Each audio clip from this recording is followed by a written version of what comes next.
And hello, everybody. How are you? Welcome, welcome. Happy you guys are joining me today on a Sunday.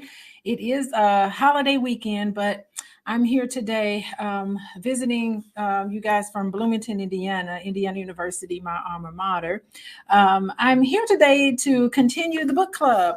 We are talking about, I don't know if you can see it because I have a background up, how to be an adult in relationships. It's the 5 keys to mindful living.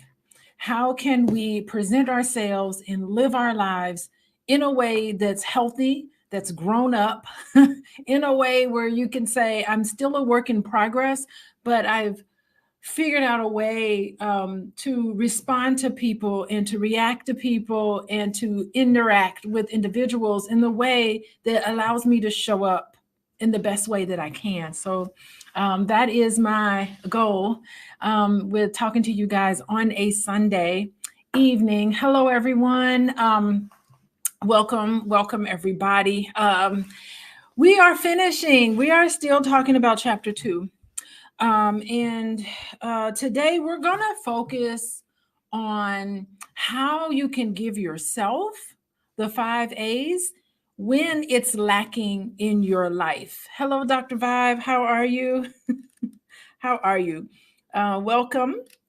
The 5 A's are attention, appreciation, acceptance, affection, and allowance. And you don't always get it in all of your relationships currently as an adult. Like, it would be great if your partner could just read your mind and show up for you in all the different ways that you want them to do, but that's not really realistic. And it's also wonderful to talk to your partner about what you need and what you want from them. That's also beautiful because they're not going to be able to read your mind. However, on another note, if you feel like something's lacking in your life, you may need to show up for yourself in a certain way. So this is a sort of, today we're going to talk about how you can give yourself the 5 A's when it's lacking in your life. We've talked about what happens to you. How are you going to function as an adult when you don't have attention, acceptance, allowance? When you grew up in a household that did not accept you, that did not validate you, that did not mirror you and how you felt. We've talked about that, and we've talked about how that affects your current functioning. Now we're going to talk about, okay, it's all been said and done. What are we going to do to look within? So to start this discussion, we are on page 64 of How to Be an Adult in Relationships, The 5 Keys to Mindful Loving by the psychotherapist David Richo. Y'all go get this book. This little white man has nailed it. And I think we got to give respect where respect is due.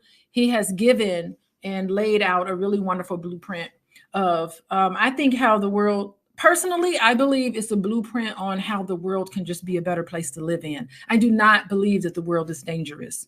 And I refuse to believe that. And I know that there's a lot of toxic things that happen in our world, but I refuse to believe, I refuse to get settled on the fact that that's how I'm going to live my life. So anyway, we're going to start at the bottom of page 64. And it talks about how good for me was my family. How good for you was your family of origin, right? And he starts by talking about rugged individualism. So let's read about that. The American myth, it's a myth of rugged individualism, ignores how much of our identity is grounded in and derived from family. And I like that as a myth because it is a myth. We are all interdependent on each other, particularly your family of origin. And just the idea of this rugged individualism is an example of whiteness, right? Where the main dominant culture is centered around pulling yourself up by your own bootstraps, when actually that's a pretty unrealistic perspective to have. All of us need each other. We need human interaction, and we're dependent on each other. So that is sort of in our dominant society what we all sort of look up to. This person pulled themselves up from their own bootstrap as a symbol of strength. And nobody can do it alone. And you're mistaken if you can do it alone. You really do need other people in your life to help you just psychologically and spiritually. We're interdependent. So this is what David Risho was saying. That's a myth. It doesn't happen anyway. It's something that is promoted in our culture as something to look up to, but it is a myth. And I want to say hi to everybody here. Tamika, hello. Ronald, hello. How are you guys? So-and-so. Yes, it takes a team. And there's nothing wrong with being in a team and working collaboratively in certain different aspects of your life. There's nothing wrong with that. And it's not a sign of weakness. Okay. And that's something that, Black people, we know about. It's to help each other out and to do for each other and to be interdependent. That's something that we value in our culture. Okay, so it ignores our identity that's grounded in and derived from our family.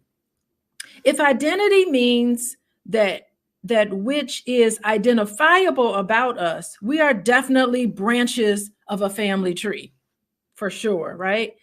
Any one of us might say, I look in the mirror and I see my father's eyes. I speak harshly to my partner and hear my mother's words. I caress my child and feel grandma's arms. I scold, I manipulate, control, or make demands on my children. And I remember how I was treated as a child. I deal with a disturbing neighbor, and lo, I find that familiar upstart ego that characterizes so many men in my family. You're not even aware that you're doing it. And I like this narrative because he's showing awareness of the fact that we are not even thinking about it. We're automatically putting forth how we treat other people, the way we were treated. I work with a lot of couples in my practice, and I had a partner, respond to their spouse in a way that was really dismissive. And I said, where did you learn this from? Like, how did you learn how to respond to someone like that? Your wife is talking to you and she's sharing something with you that's important to her.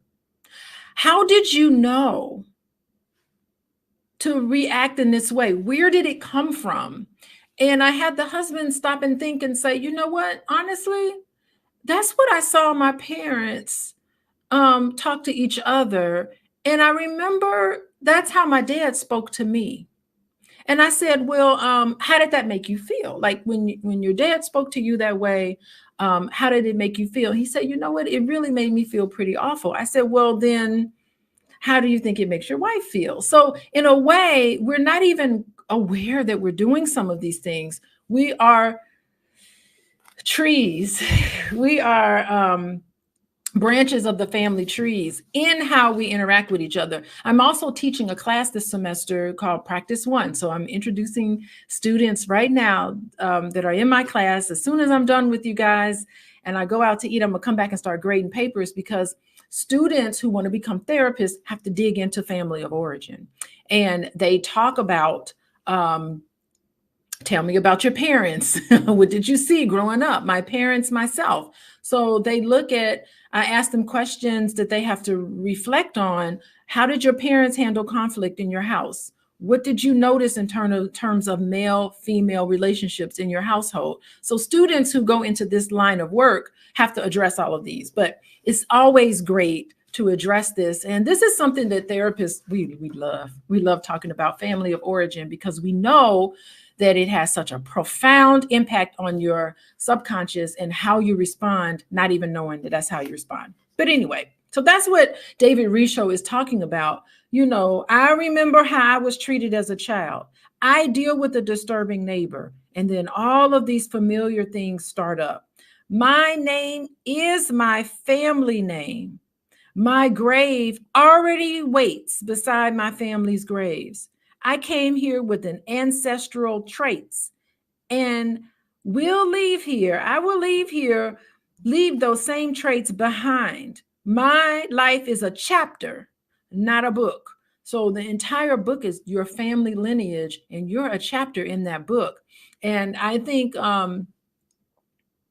this is why I love healing, and I love how all of us can change the trajectory of our future and our children. We can stop some of by reflecting on things that didn't work for us and thinking about how it made us feel. We can start to become more conscious of it and stop these things, so that we don't have to present to our children things that we know we didn't have to be in. And it's great that you can turn things in your generation. So I think that's great. I think that's wonderful. Okay, reading on. However, there are differences between my parents and me. I apologize when I hurt others. See, you can rewrite your story. I have more resources for dealing with interpersonal problems. I have become more conscious and softer thanks to all of the self-help books I have read and all of the healers I have met. My immigrant ancestors never had the chance to do those things. So this is the author reflecting on his life. He's saying, you know what? I'm so fortunate that I'm in a position where I could do better and learn better and do some more conscious changing in my life in this generation. I can do better. I have healers in my life that can help me. No family is perfect. Nope, not perfect. No family is perfect. Oh gosh. The best you can hope for is a family that is functional most of the time. All families have crises, right? Where you're just kind of like, things just go awry, right? Unexpected things can happen, right? These things happen. Okay, the best we can hope for is a family that is functional most of the time, makes allowances for some dysfunction, and when things break down, finds a way to mend. Mending is so important. I think the goal is never to be perfect, but the goal is always to mend things when they fall apart. And I think as parents and all of us adults in here, all of y'all in here who are adults, need to be the champion of mending when things go by. So if you have a relationship that is very important to you and you reflect on that and you think, you know what, I wasn't necessarily being an adult in these situations. I wasn't my best self. I reacted in a way that was probably outside of what I consider to be what I want to put forth. So if you've ever presented yourself in a way or reacted in a way, it's never too late to mend things. So there's a lot of broken relationships. There's a lot of instances where we don't show up like we need to. And it's no need to feel guilty about. I mean, you can feel guilty about it. I think that's important. But don't just stay there. Act on it and do something and make it right and mend. Never too late to mend. Never too late to mend. In my view, the functional family is one that grants the 5 A's most of the time and does not abuse any family member. So this is what he's saying. We all need to get to the point where we are at a good enough, a good enough family, right? So, abuse, like real abuse, like physical abuse and, psychological abuse, definitely, and emotional abuse. That's something that we just can't tolerate, particularly physical abuse and psychological abuse. That's extremely damaging. So that's something that we can't tolerate. So anyway, I just want to say hi. I see more people have come in. I just want to welcome everybody. Welcome, Ronald. Thank you. Yes, Ronald's talking about learned behavior. Yeah, I mean, it is learned behavior. That's a great theory. Look at your picture. Looking good. Okay. So yeah, learned behavior is for sure what we all do. And I think all of us need to be conscious about how we're behaving and start thinking about how we're interacting with people and where did this come from? How did all of the traditions in your family that's great, that's positive, you can always keep push forward, but there's always something that you like, what, this never worked for me. And you can start with your family, your current family of origin, talk to your partner about, you can cherry pick how you want your family to function. So anyway, welcome everybody. We are reading How to Be an Adult in Relationships, the 5 Keys to Mindful Loving. Get this book. If you don't get the book, that's fine. I'll be reading it to you, but I think it'd be great to read along and take notes, and you don't need to share. This is another thing. Like, I encourage all of you guys to hit the like button and share it with somebody who you think would be receptive of it, but it's not for other people. This is not for other people. This is really for you, because if you start to act different, everybody around you will adjust. They'll start to act different. If you start to be an adult in relationships, you can model for other people. You don't have to say, I read this book and it was so wonderful, y'all should read this book. No, I'm reading this book for me. And so I appreciate all the people who come in here. I'm not, you're here. So I definitely appreciate that. That means you guys are the people who are just interested in learning about how to be better and how to live in a way that's healthy. And that's my goal, to live in the way where you don't have to have stress in your life. I talk to my husband about this all the time, because he always talks about how stressed he is. I'm like, well, what is that connected to? Why are you stressed out? Not to psychoanalyze my husband, but he thinks that a life of stress and a life of war and a life of fighting and anger, sometimes he thinks that that's how he should approach the world. And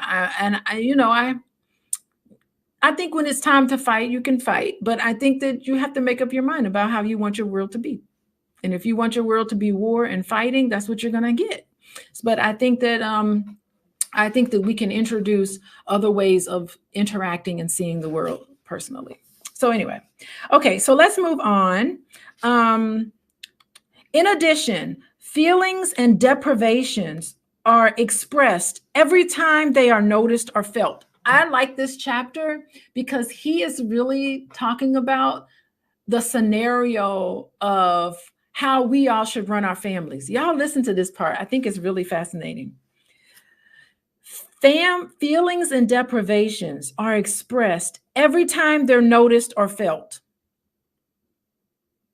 Feelings and deprivations are expressed in this family that he's laying out every time they're noticed or felt. Both parents, between the parents and between the children and parents. So parents are feeling things and talking to each other, okay? And parent to children are also sharing feelings. Parents in such a family are not afraid or too proud to apologize to their children. Not afraid. How many of y'all think that parents don't need to apologize as long as they pay the bills, as long as they got a roof over your head and warm clothes on your back and your food is there? Then if the parents do things that are disrespectful, if the parents do things that are not as an adult, childish or whatever, they don't need to apologize. A lot of us feel this way, that especially the daddy doesn't need to apologize. You have these sort of images where you feel like you don't need to apologize because you're an adult and that's a child, and that child needs to just sit there and take it. Some of us believe this way, but his guy is saying, no, parents are not afraid or too proud to apologize. And apologizing is not just saying, I'm sorry, right? Apologizing is saying, listening. There's a process to that. It's saying, okay, when I did this, how did you feel about it? Okay, listening to how they felt, interacting with someone, understanding where they're coming from, making a promise that you won't do that again. Okay, mommy was feeling tired, not making excuses, but kind of like, yes, there's no excuse for this, but here's what was going on with mommy, and mommy's never doing this again. And mommy understands how you felt. And then once you process that, you can say, I'm really sorry. Here's how I'm going to make it better. Here's some of the things I'm going to make it better. And that's an apology, right?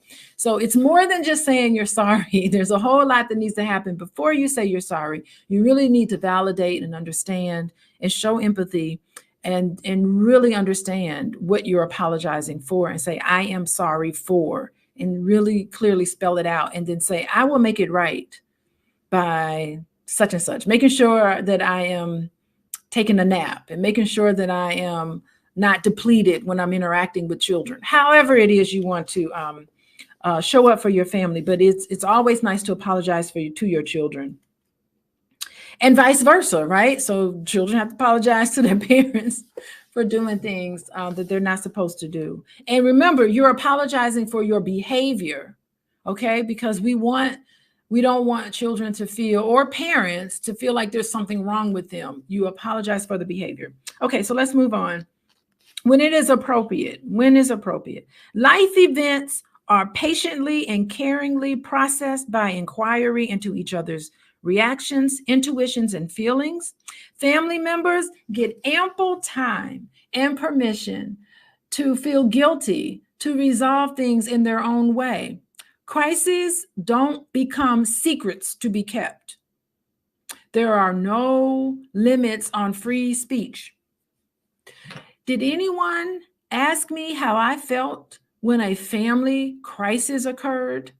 Yeah, I mean, you want to check in with everybody, to see how everybody's feeling and helping everybody process things.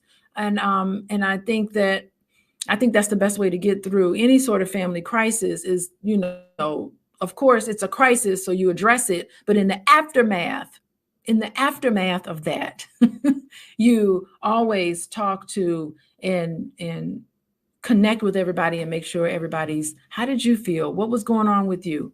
Yeah, thank you, Ronald. Don't take your anger out on your children. Yeah, I think that's really important.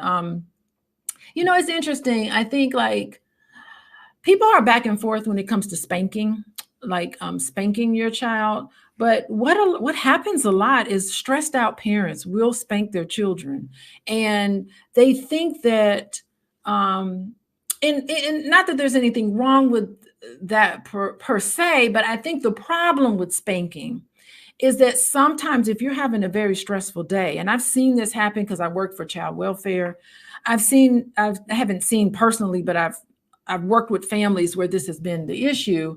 It's like if you're spanking your child, sometimes you can disassociate and you could just not spank your child for what your child is doing. You're thinking back on your stressful day. You're taking all of the stress and anger that you have with your boss, with people in the community, with your parents, with all these people, with your partner, and you're taking it out on the child.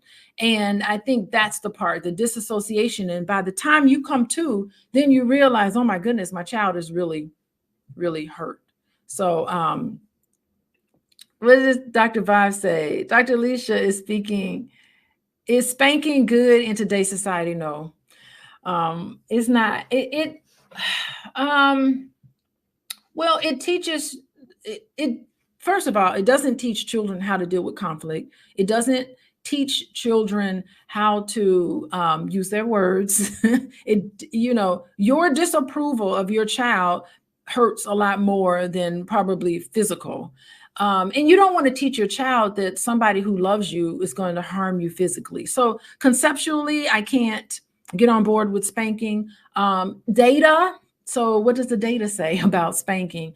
Data has said that children who were spanked, who had corporal punishment growing up, they didn't do as well in school, and they weren't able to cognitive things. So they weren't as successful as living in households where you were encouraged to speak and use your words and give. You do need to have consequences for your behavior, but using spanking to do that just doesn't it doesn't conceptually make sense to me. And it also doesn't in terms of the data and what we know now. It's not the best approach, not the best approach. Plus, it is, yeah, it's just not the best approach. We'll move on. Thank you, Dr. Vibe, for asking that. Let's see. How much stronger we all might feel if our parents had candidly shared their feelings and fears with us. Jane, this is the letter your father sent from Iraq. He feels fear and despair often, but when he thinks of you and me, he gains some hope. I feel sad to read this. How do you feel? Like, I love this. Like, if you don't know what to do, if you don't know how to say it, this guy, David Risho, he's like, I'm going to spell it out to you for all y'all that don't know what to say, and don't know what those words look like. Imagine if your parents said stuff like that. Now, I just want to say, both my parents were therapists, and but they didn't even really talk this great. Like, this is great to speak. They didn't really talk this nicely, so all the time. But I will tell you, both my parents, like, I don't know, I just feel like I'm a little unusual in the sense where, like, my dad had both my parents had advanced degrees in child development, and my dad was a social worker, and so, and my mom was a school teacher and a counselor. So my mom was a therapist, and my dad was trained to be a therapist. He was a college professor. So I was never spanked. I don't remember ever being spanked. And I think it's just because, I don't know. And it shows, I guess Dr. Boyce would say I'm probably spoiled or something, and that might be true, but I don't ever remember being spanked. But anyway, we'll move on. We'll move on. Let's see, if your parents talk like that, this kind of invitation to dialogue exemplifies the mindful and mirroring attention that makes feeling less isolating and disempowering, and therefore less scary. Yeah, interesting. Frustration does a child no good, but struggle is different from frustration. A child struggles to get his jacket on. A child stands by a parent. Okay, so you have a child who struggles to get his jacket on. A parent stands by without helping. This child learns to stay with a process and reach a successful conclusion. The jacket is on. But when the child is frustrated because a task is truly too difficult for him to manage, and he is ready to give up in despair, the good parent steps in and helps. Wow. In healthy families, there's a struggle and assistance when necessary, not frustration and shame without failure. This is how antidotes to despair make their way into our psyches as inner resources. Yes. Hey, RMAC, we are on page 66. You got the book? RMAC, you got the book, How to Be an Adult in Relationships, if you can see it. Wait, how do I let you see it? By David Risho. We're on page 66. RMAC, that's a nice, pretty lady there. So yeah, we're on page 66. And I'm reading about the difference between struggle and frustration. You always want to allow your child to struggle. Yeah, struggle is where you have growth. And y'all, believe it or not, Michelle Obama talks about this. Y'all follow Michelle Obama. Her social media is amazing. And I don't know, she did this book tour and she's done a lot of talks and stuff all over. She's amazing, amazing lady. And she talks about parenting. And clearly it seems like she read a book like this, because she talks about parenting and she talks about how her parents did not do things for her. And she had her children, even though they were in the White House, they had to make their own bed. They had to do their own things because she was instilling something in them. And this is what she's referring to. When I read that earlier today, I was thinking, this is Michelle Obama theories. That lady is saying, let's get out of the politics, but some of the things that she said is really awesome in terms of parenting. So yeah, don't let your child be frustrated. You can encourage them, let them know they can do it, because you don't want to have really anxious children when they get older. And this is how anxiety starts, by the way, when parents don't aren't able, when they're not consistent with their parenting, when they're not there for their child when they need them, and then they don't encourage their child when they don't really need you to do it for them, they just need some encouragement. So anyway, yes. Wait, Chris Reed, what are you saying, Chris? I don't like a woman to tell Gabby Douglas not to eat that egg McMuffin. Okay, I don't know where that conversation. Explain yourself, Chris. I was talking about Michelle Obama, and you wrote about Gabby Douglas. Okay, let's move on. Finally, in a functional family, parents separate if one of them is an addict. Hey, in a functional family, parents do separate if one of them is an addict or an abuser and refuses to get help. Y'all, you guys owe it to your family.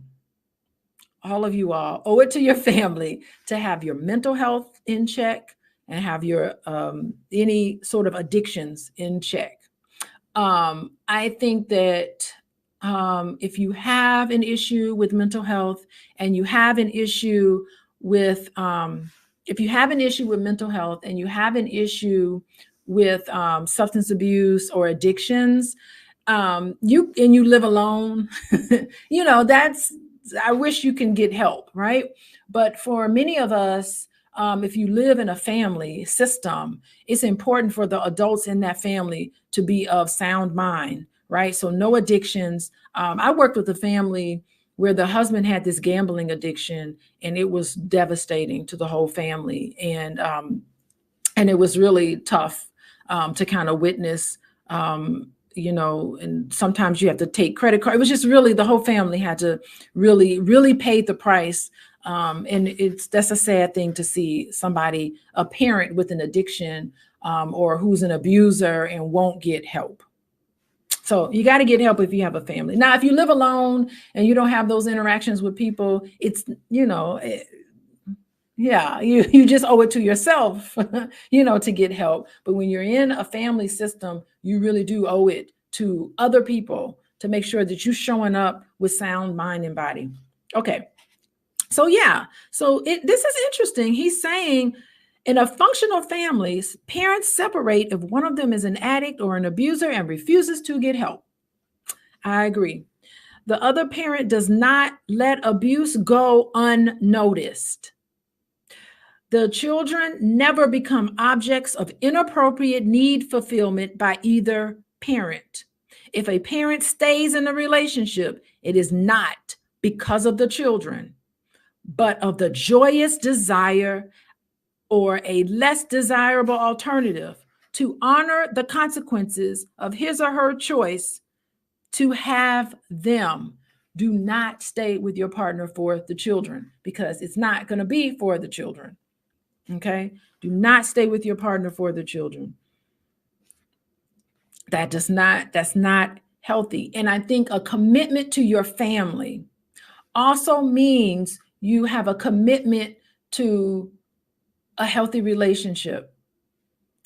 So you and your partner have to be committed to demonstrating healthy relationships between the two of you as a result of a commitment to the entire family. Okay. And it takes two people to make that commitment. One person can't be married and the other person's not married. That don't work, right? You got to have two married, committed individuals in that relationship for it to work. And if you don't have that, it's problematic. All right. Hold on. I want to open this up a little bit. Okay. All right. The sun is going down. Anyway, so that's what commitment means. And that's what David Risho is talking about here. In becoming an adult, we learn to play for ourselves the rules the functional family has supposed to play for us. The rules of a functional family. Yes. Becoming more an adult means having an inner nurturant parent who supervises our unruly inner child, protects our endangered inner child, and comforts our scared inner child. This is where we're moving into how you can love yourself through all of this now, right? Issa was a Japanese poet born in 1763 and abused in childhood. This is what Issa wrote. Fear not, puny little frog. I'm here to back you up. Woo. You know, she's talking, she's relating to this frog the way she needed somebody to relate to her. Don't worry, this puny little frog. I'm here to help you. Right? That's a good tell about how she feels about herself. She's got to protect herself. Yes, Ronald, takes a village. Lord knows it takes a village. It takes a village. Wait, who is this? Rhonda. Rhonda says, I like being transparent with my son. He speaks to me the way I demonstrated compassionate interaction in his younger years. How we speak to a child will teach them how to treat you. Yes, and not only how to treat you, but how he gonna treat a potential partner. It works that way, right? He carries that with him. It's embedded in him, right? Hey, Joshwan, how you doing? Welcome. Joshwan, yes, how you speak to people says a lot. I like this. It's inside of you. She is identifying with this puny little frog, right? Often the feeling of loneliness results not from a lack of people to entertain us, but from the absence of an adult self to nurture our inner child who feels abandoned in some way. That's a great definition of loneliness. And loneliness is very closely tied to depression, right? So a lot of ways in which, as clinicians, we measure depression, we also administer a measure of loneliness. So that's definitely tied to depression. And loneliness, y'all listen to the definition of loneliness. It is not, you can be lonely and be around a whole household full of people. You can be out in public lonely. The feeling of loneliness has nothing to do with who's around you. It's this internal abandonment that you feel in some way. And it's the absence of you nurturing yourself. So if you're lonely and bored, you need to look at that as a way to self-nurture, right? Loneliness is an appropriate way to feel as we make transitions. Transitions is nothing but growth. So if you're making a transition from high school to college, from college to working a full-time job, to moving from Texas to Tennessee, you're gonna feel a sense of loneliness, but that's where the growth comes in, right? When we make transition, loneliness is normal. We take a stand. We become spiritually awake. Let me tell y'all about spirituality. I don't want to talk about spiritual development as much as I think about it. I think about spiritual development a lot more than I talk about it because I think it is so it's so personal that I can't really talk to you all or anybody else about spiritual development because it is a very personal thing. So yeah, it's a lonely thing. Your spiritual path is a path just for you, not for anybody else. So there is no discussion. I mean, I guess I could do, I don't know even know how to even teach that or talk about it. It is something really personal. So, but when you're in the spiritual development and y'all know when it's there, it's a lonely experience. It is. I will attest to that because I've been through that. Because you're finding yourselves. We may take our loneliness literally. We take our loneliness literally and look for company in all the wrong places. Let me tell you, feelings of loneliness and trying to fill it up with just any and everybody, that's where bad decisions are made. Oh my God, I do that with my clients. I'm like, so what made you call him? And maybe a client will say, I was lonely one day. I say, oh no, we're not going to do that. The next time you're lonely, how are you going to do some self-care? What are you going to do to care for yourself and not make those phone calls you know you don't need to make? So feeling lonely can make you do some things you know you're not supposed to do. But it's the need to fill them up because you have to get comfortable being alone with yourself to deal with some of these issues, right? When the child within cannot depend on our inner parent, she attaches to something, addictions, or someone, that ex that she knows she wasn't supposed to be calling, anything or anyone as a surrogate. And that's what happens. Have you ever seen people where they go from one relationship to the next and they never just be alone for a while? And you always want to say, I think you need to be alone for a little bit. Don't just hop around quickly from one relationship to the next.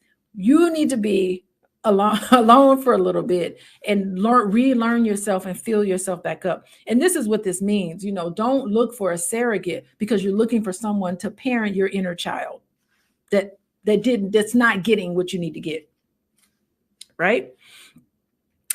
A reliable inner nurturant parent keeps our sacred child company in a tender and powerful way, helping us steer clear of inappropriate attachments while not eliminating loneliness. This reduces its wallop. These words of writer and teacher Natalie Goldberg are helpful. Use loneliness. Use it. Its ache creates urgency to reconnect with the world. You're lonely? Go on a solo trip. We know this lady who does solo trips, and she's married and everything now. I think I saw beautiful wedding pictures. Her name is the Passport Abuser, and she's preaching this all the time, you know, just go on a solo trip. And she comes up with safe ways for women to do that in particular. But you can go on a trip because you need to reconnect with the world. Now, you don't have to spend a lot of money. You could go walk in the forest and reconnect with the Joshua's like a solo trip. Yeah, a solo trip is just you. I've never done this very often. I did when I spoke to conferences and stuff. It's where you go on a trip and you're by yourself. So I'm giving Kamala Harris. People say that, Chris. And I don't have my hair. I usually have when I get my silk press. When I get my silk press and I'm not wearing my glasses, people say that all the time, that look like Kamala Harris. And maybe it'll work for me. I don't know. I don't know how to change it, but maybe I can make it work for me if I look like Kamala Harris and she ends up being president. Who knows if she's going to be president? But if she is, maybe that'll be my time. That'll be my time to shine. People will unexpectedly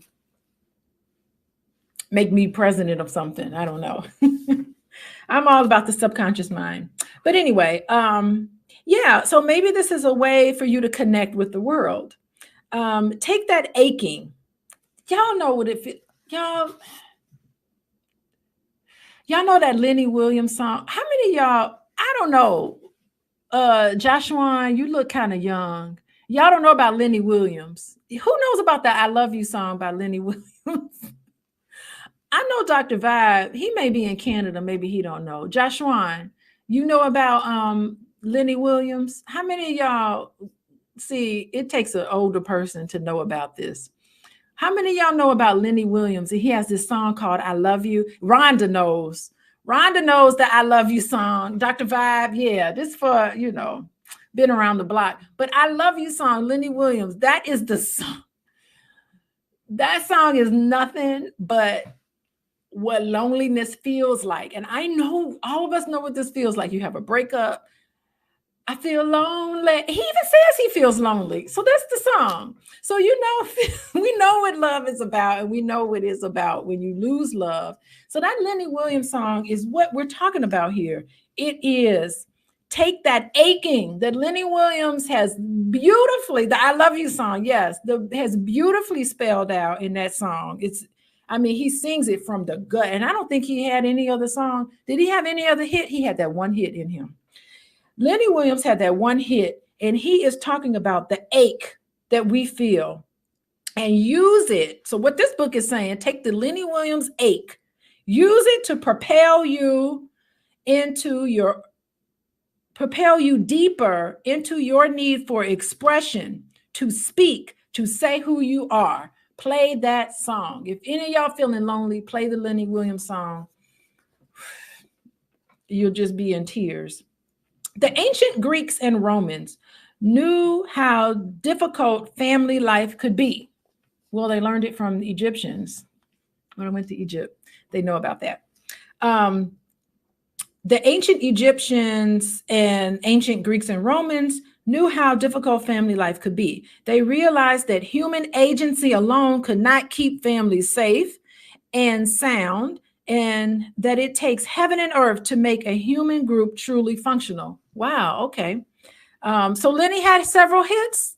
TNG, I didn't know Lenny had hits. I just know about the I Love You song. Tower of Power. Okay, I'm gonna have to look that up.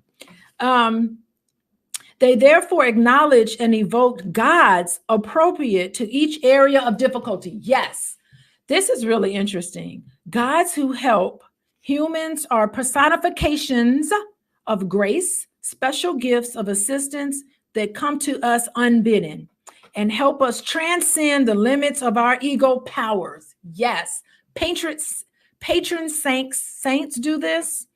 Assisting for, I'm Catholic and I know all about patron saints. Anything and everything you want to evoke inside yourself, you can find it in a patron saint. If you want to look it up, I mean, you could just record any goal that you have in your life, any aspect. If you need courage because you're scared about something, there's a patron saint for courage. If you're going to court and you need help going to court in some spiritual way, help me say what I need to say to get out of this ticket. There's a patron saint for that. So I'm not saying to become Catholic. What I'm saying is that there's ways in which they can personify all of the qualities in us, because we went to Egypt not too long ago. All of those Egyptian gods is nothing but a personification of all of us, what happens in us. And we can, and all those symbols and stuff, pull that power out of us. It did it to me because I understood what patron saints and what these what personifications mean. So yeah, religious images of saints are also meant to bring healing. There is a patron saint for healing. Like all religious symbols, they also reflect inner resources of healing in ourselves. Yes, a picture of the Heavenly Mother confers a blessing and is a mirror of maternal powers in our own souls too. Isis, you want to start nurturing yourself, get you a statue of Isis. If you're more of a Greek person, Aphrodite. Christians, get you a picture of Virgin Mary. The mother of all mothers is the Mary, the mother of Jesus. That is wonderful to help bring out what's in you. And all of the issues. Chris has asked a really good question. Let's stop for a few minutes. Some people can't handle being alone. People cannot handle being alone. But this is what you do if you're alone. If you need courage, anything you need, you have to be able to look within to mother yourself, to give yourself the things that was missing, right? And not fill it up with external things. Shopping. I know ladies like to shop. Not fill it up with shop. Usually women, not always, but shopping, spending, going to the casino, all the other things that we do so that we don't feel like we are alone. Yeah, there is a difference between being lonely and being alone. And I'm addressing the lonely part, right? Being lonely. There's a part in yourself that you need to nurture. And we'll get into that. So let me just let y'all know, we've been talking here for a while. We're looking at how to be, you can't say it because of my background. How to be an adult in relationships. Here we go. The 5 Keys to Mindful Loving, David Risho. We're now on page 67. We're on chapter 2, page 67, and we're talking about how to put the light on the hurt. Now that my barn has burned down, I can see the moon. That's a Japanese Zen poet. Y'all got to get into Japanese and Asian culture. It's really amazing, some of the things that they say. It's really great. And it's all, they got a lot of their inspiration from us. And if you travel around, you'll find that to be the case. Okay. Since the 5 A's, y'all know the 5 A's of mindful loving, that is attention, appreciation, allowance, affection, and acceptance. Those are, yeah, it is a little blurry, Ronald. Yeah. But since the 5 A's are the components of emotional support, when we don't receive them, we feel physically, emotionally, and spiritually disconnected and isolated, hence lonely, right?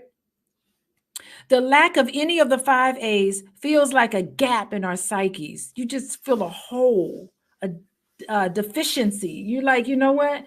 And a lot of clients come to me like that. I just don't feel myself. I feel a hole. I feel an emptiness inside. If you feel an emptiness inside, then you are missing this in your life. If we stay with the pain of emptiness, don't try to fill it up with other things, outside things. Don't try to fill it up. Stay with that emptiness. It opens a spacious chamber into our psyche. To be human, after all, is to be deficient. So having this deficiency is a normal process of your development. All of us in some way, in some point in time, feel like something is lacking, and that is normal. But it is a demarcation, it is a point of growth. To have some holes and yet deficiency can have a positive side. Let me tell you about holes. I used to play cards. Y'all know about bid whiz? I used to play bid whiz with my friend, and sometimes I would win the bid. But I don't know if y'all know. It's like spades, but it's like something, I don't know. I'm from Gary, Indiana, and I know people from Gary play bid a lot, I heard.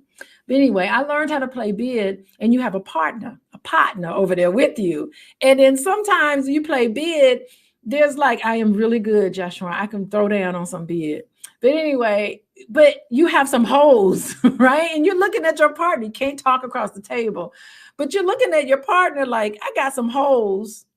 I hope my partner I got the big joker, but I'm hoping my partner got the little joker. I got holes.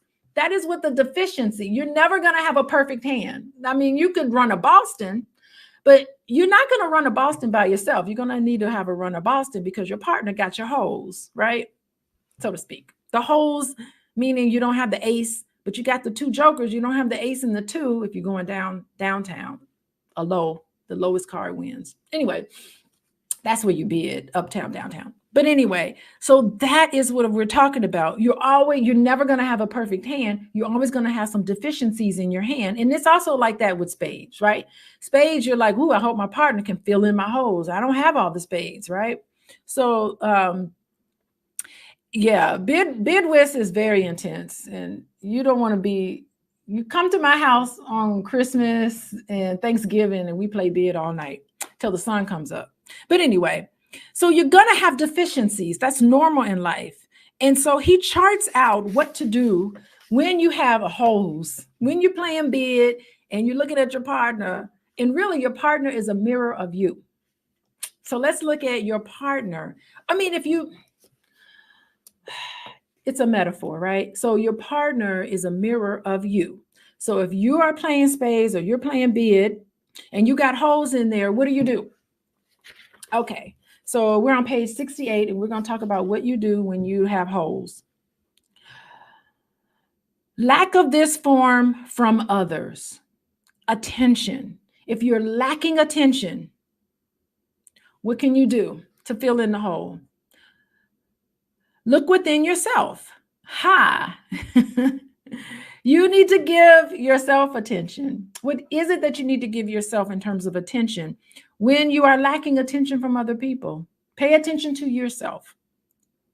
The next one, when you lack acceptance. What you can do can be a door to exploration of both positive and negative aspects of your shadow self. And this is bringing into Carl Jung. I think this is a picture of Carl Jung right here. I'm almost certain. I think I think when I put this together, that I made that into a picture of Carl Jung. And Jung talks about the shadow self, right? There's parts of the self that you tend to ignore. There's parts of yourself that there's parts of yourself that you feel bad about and ashamed about, and you want to forget it. That is that is your shadow self. So maybe if you're living your life in a way and you feel like you're not getting acceptance from the outside world, maybe there's something inside that you need to accept, right? If you feel like you're not getting that, it's a great opportunity for you to figure out what you need to accept in yourself. So for instance, and your shadow self is really fascinating because there are people who walk around and they're all about love and light. Love and light, peace and greetings, love and light. They're all about beauty and light. And I always look at them and I'd be like, well, what about the dark? Like, you don't seem like a real person to me. So there are people, when I see people walk around and they adhere to certain things, I always wonder about what about the other side of them? What about their shadow side? What about things that they have about themselves? Hey, boys. Okay. What about things about themselves that they need to look at? So that's what the shadow self says. And we love Carl Jung for that. Allowing freedom. If you don't have freedom in your life, that can be a door to finding your own deepest needs and values and wishes and taking the responsibility for living in accord with them. So if you feel like you're trapped in any situation, maybe that is an opportunity for you to find what you really need and what you really desire. So there's a way in which you can nurture those things in yourself.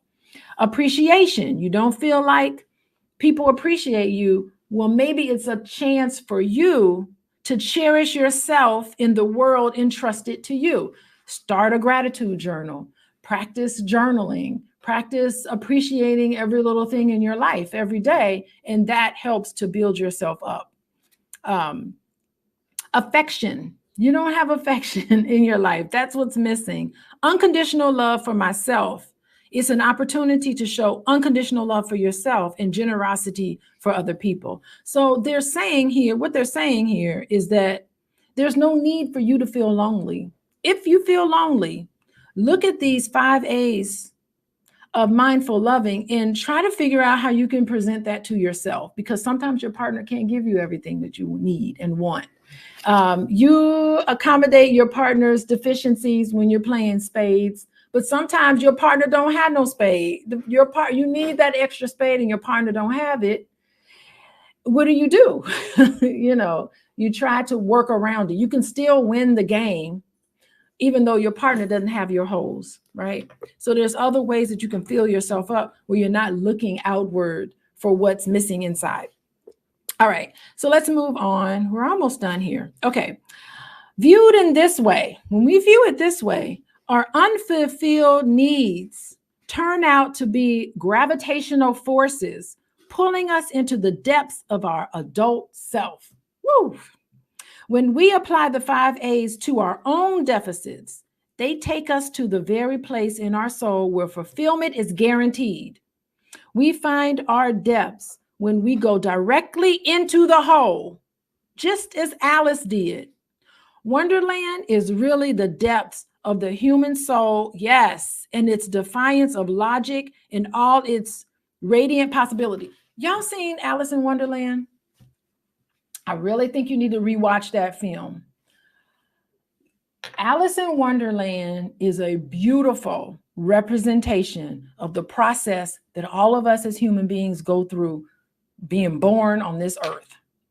It really is a movie about self-exploration because, gosh, like Alice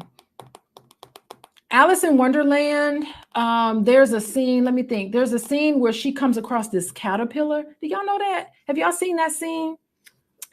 Yeah, wait.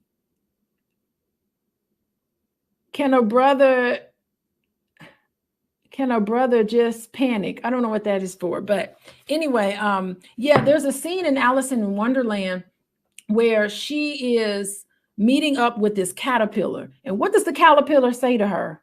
The first thing that caterpillar says to her is, do y'all know? Anybody in the chat? Armac.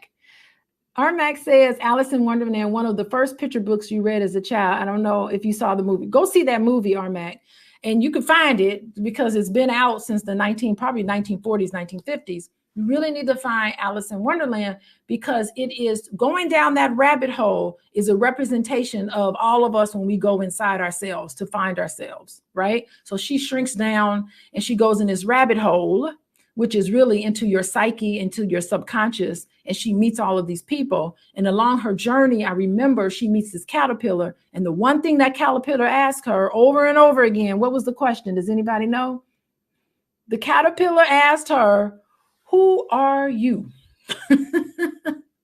Yeah, the Cheshire cat, all of those are Alice in Wonderland coming across the cat, coming across the caterpillar who's like smoking, it's not like he's smoking, you know, and it's different aspects of who and what she is that she's exploring. And when she comes across the caterpillar keeps saying over and over again, who are you? She has no idea who she is. And he's asking that question because that's a question all of us need to ask ourselves. So Alice in Wonderland, keep that in mind. Go watch that film. It's beautiful.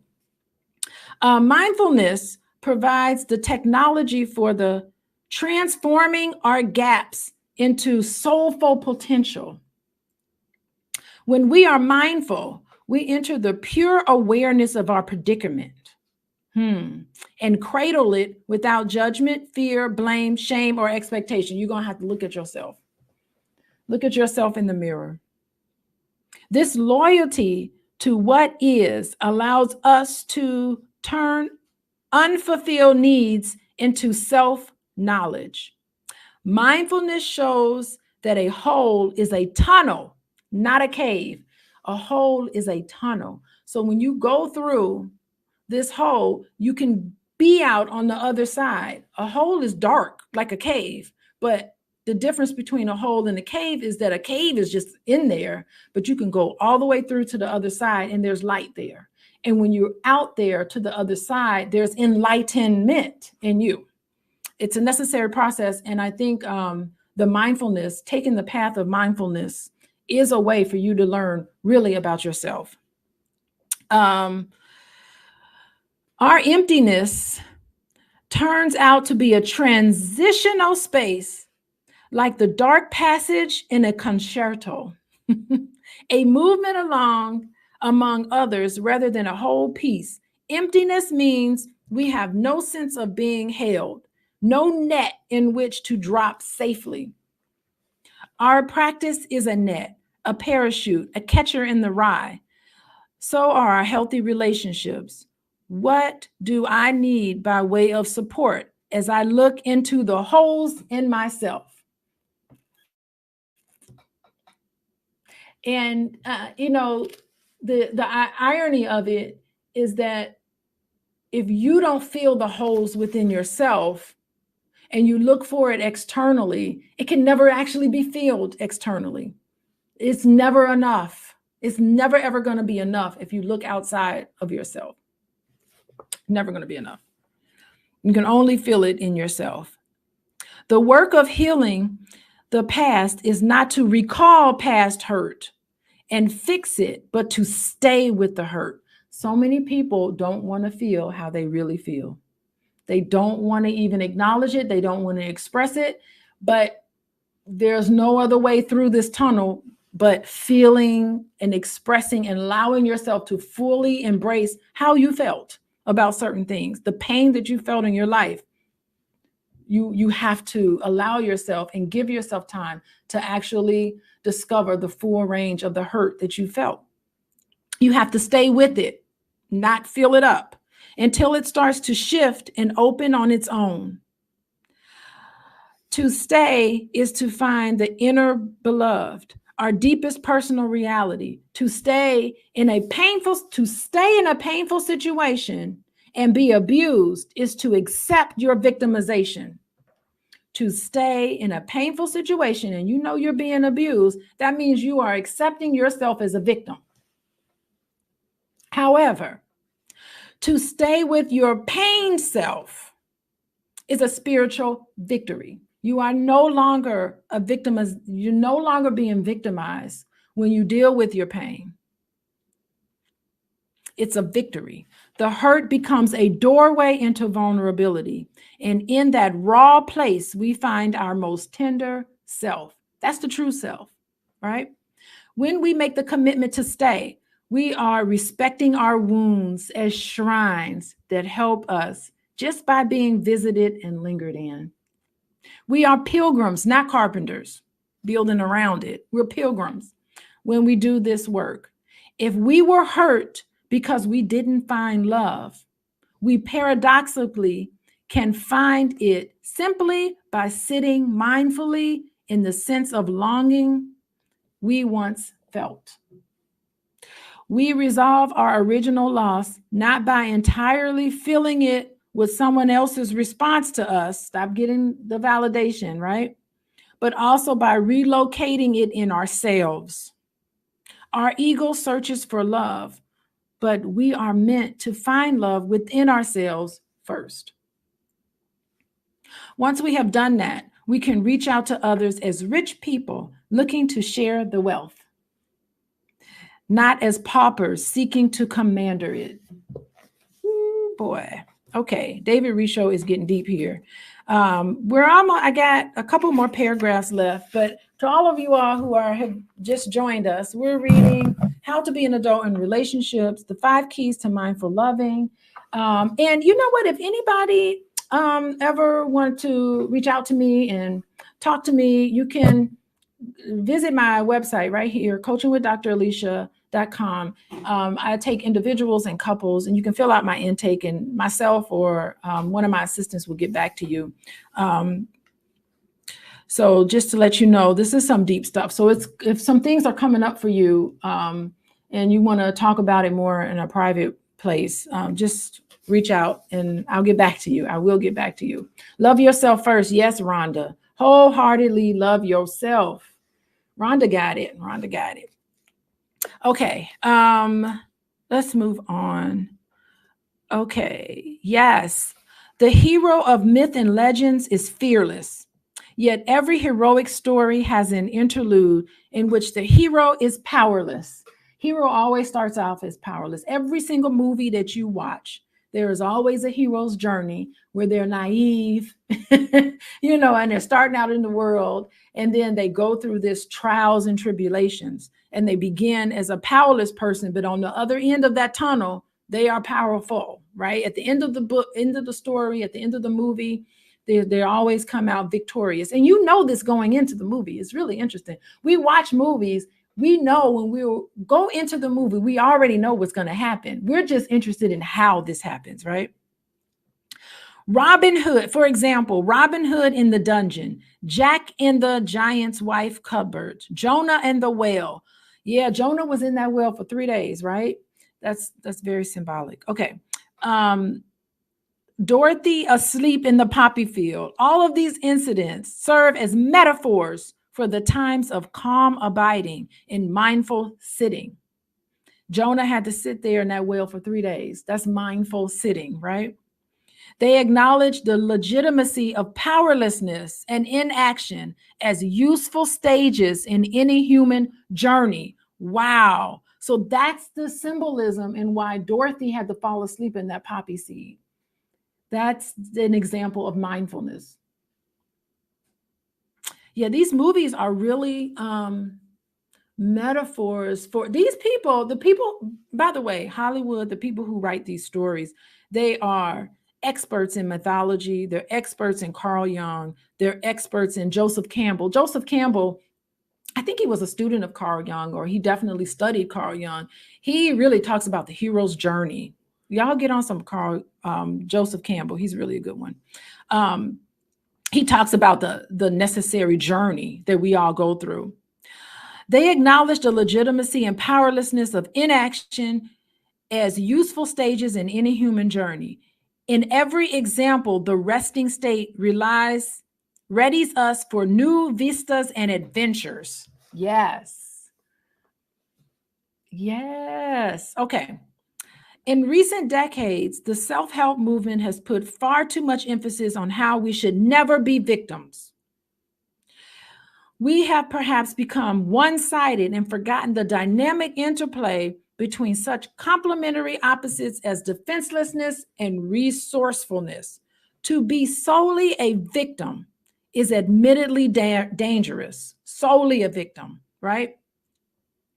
We should never accept being victimized by violent abuse, but falling victim to depression when others betray us is appropriate because it helps you to feel what you need to feel. Occasional lapses into powerlessness lets us let go of our ego and control, and every real hero welcomes them.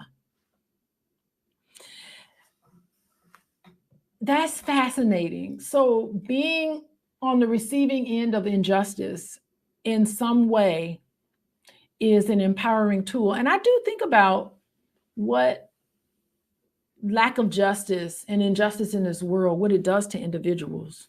I really do think about that. And I think about how it makes them just push harder and stronger. I just know my little world of getting, a doctorate, how many times I've been told no and pushed away. And it just really, it hurt, but it really made me stronger. And it really made me a better researcher in the end. I hate to admit that, but it really does. It helps us. You have to let go of your ego when you think you're smart. You think you're the smartest thing in the world. Get a PhD. That will ground you. Anyway, this is even true that losses, hardships, disappointments, hurts, and betrayals seems necessary to encourage our growth from childhood to and throughout adulthood.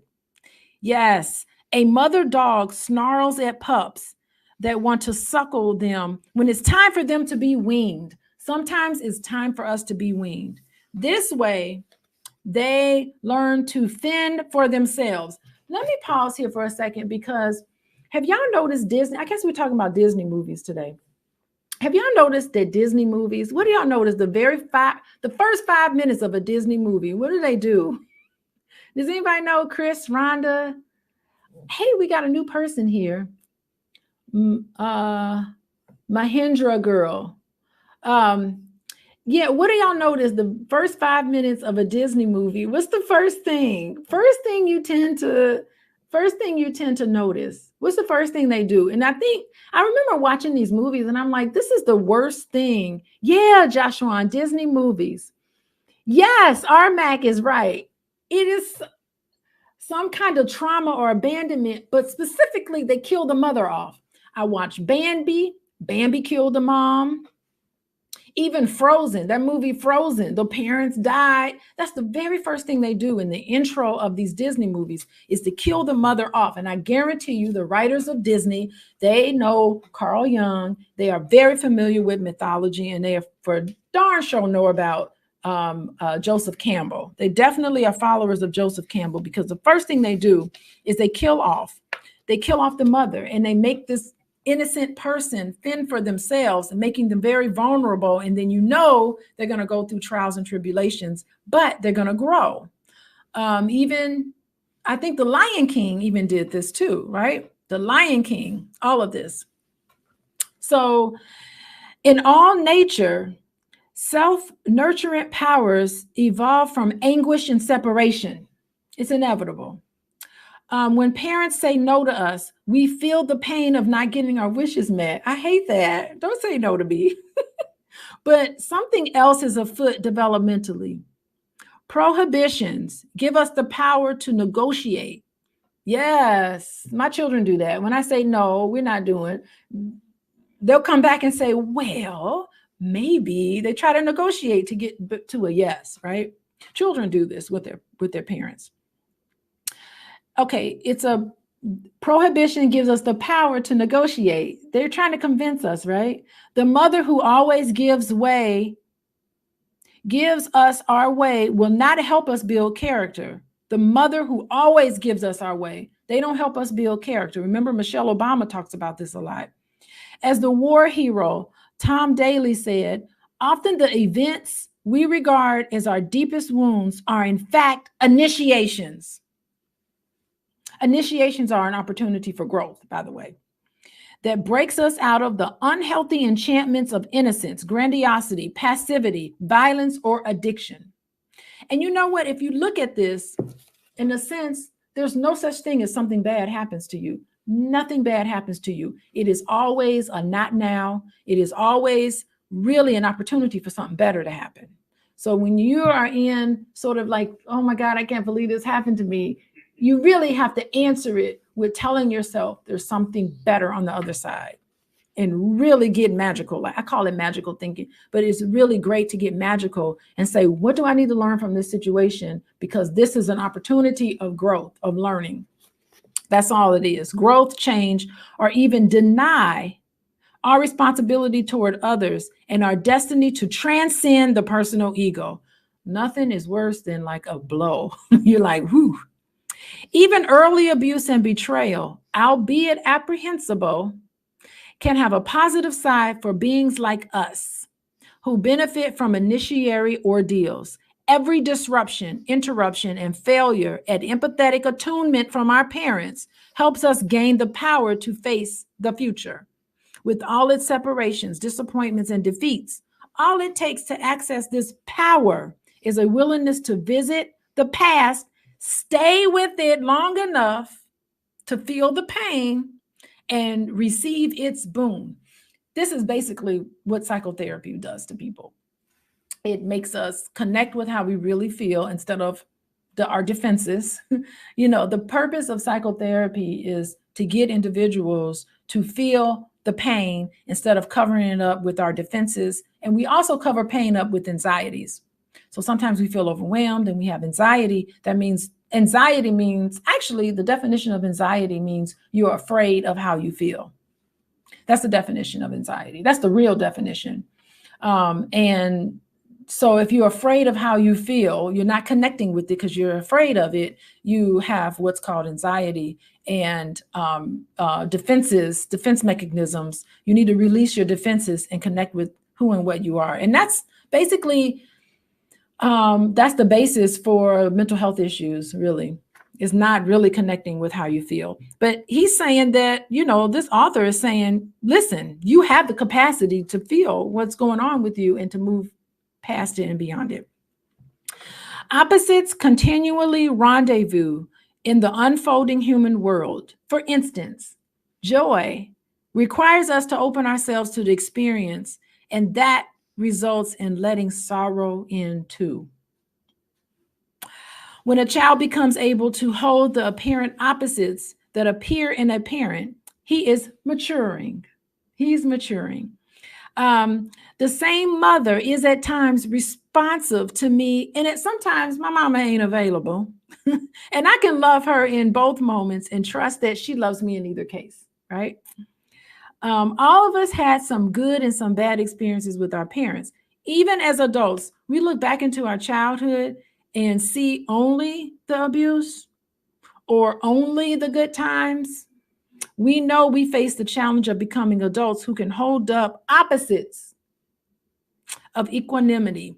Yeah, I always like to process experiences that I have. This was a hit, this was a miss. This was a hit, this was a miss. But I think for many of us, we can't hold those dualities, either all good or all bad. And that's not it. I don't believe, if someone tells me that their childhood was perfect, I look at them like, that don't exist. What are you covering up? What are you not connecting to?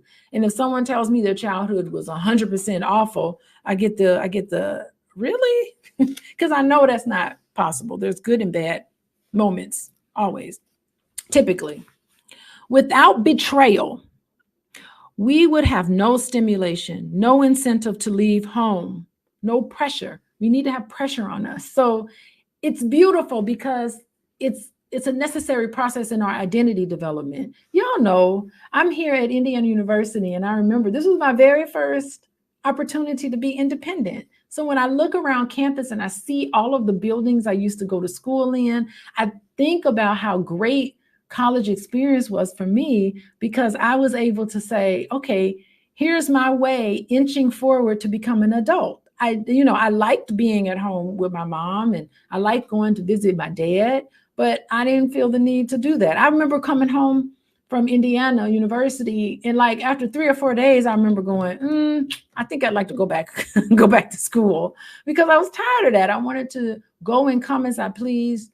This campus was catered to students, so I had a great life here, and so it was a nice opportunity. It wasn't that my childhood or my home life was terrible. I just was done with it. It's a chapter that's closed. I don't need to go back there. So it was a great opportunity for me to find myself. Without this self-reliance, which is what college kind of does for us, without it, Joseph would not have sold himself into slavery and thereby walked the path to his special destiny beside Pharaoh. Look at that. We stumble into such paradoxes every turn of the human story. Dante had to be exiled from Florence, the city he loved, before he could write the Divine Comedy. So it's a necessary process. Homer and Milton went blind before they wrote their thrilling epics. Beethoven went deaf before he composed his great quartets. In each instance, the artist produced the great work he was destined for after pain and loss. Martin Luther King Jr. suffered many losses, threats, and imprisonment. They were preambles to a change in our national sense of equity under law. Yes. We are artists too, and our fate and challenge, it is much the same. We cannot unlive our painful history, but we do not have to relive it. We can let go of it, but we do not have to hold on to it. Letting go is not ignoring it. Letting go is going through that tunnel so that you can go on the other side, as Bambi did, all grown up and gone through trials and tribulations. I think this is how you have a superpower. All of us have a superpower. We can get through things. Nothing bad ever happens to you if you get into that. Okay. In Egyptian myth, hey, we're talking about Egypt. In Egyptian myth, Osiris is cut into pieces by his evil brother Set. Therefore, Osiris becomes immortal. When his sister spouse Isis does the work of finding the pieces and remembering him. That's what we do. We have to find the pieces of our pain and remember them. It's all allegories of our own development. Repeated assaults in our sense of self cuts us into pieces. We're Isis. We are Osiris. All of these stories is just a representation of our process of connecting with our pain. We live in pieces for a while, and then through our feminine powers, in searching and sowing, we are recollected and find our way to wholeness. Isis represents the feminine power to feel what we need to feel so that we can be whole. Dang. That's deep right there. I didn't really realize that the first time I read that. We have to sometimes to get into connecting with our pain. We do have to connect with the feminine side of us, all of us. All y'all men out there, y'all got to connect to your feminine side. It's a necessary process in your development. Yes, face your imperfections. And when you don't face your Ronald is good. When you don't face your imperfections, it gets stored into your shadow self. Okay. As with Christ, for all the Christians out there, as with Christ, we talk about wholeness. The ancient shamans initiated men by ritual dismemberment.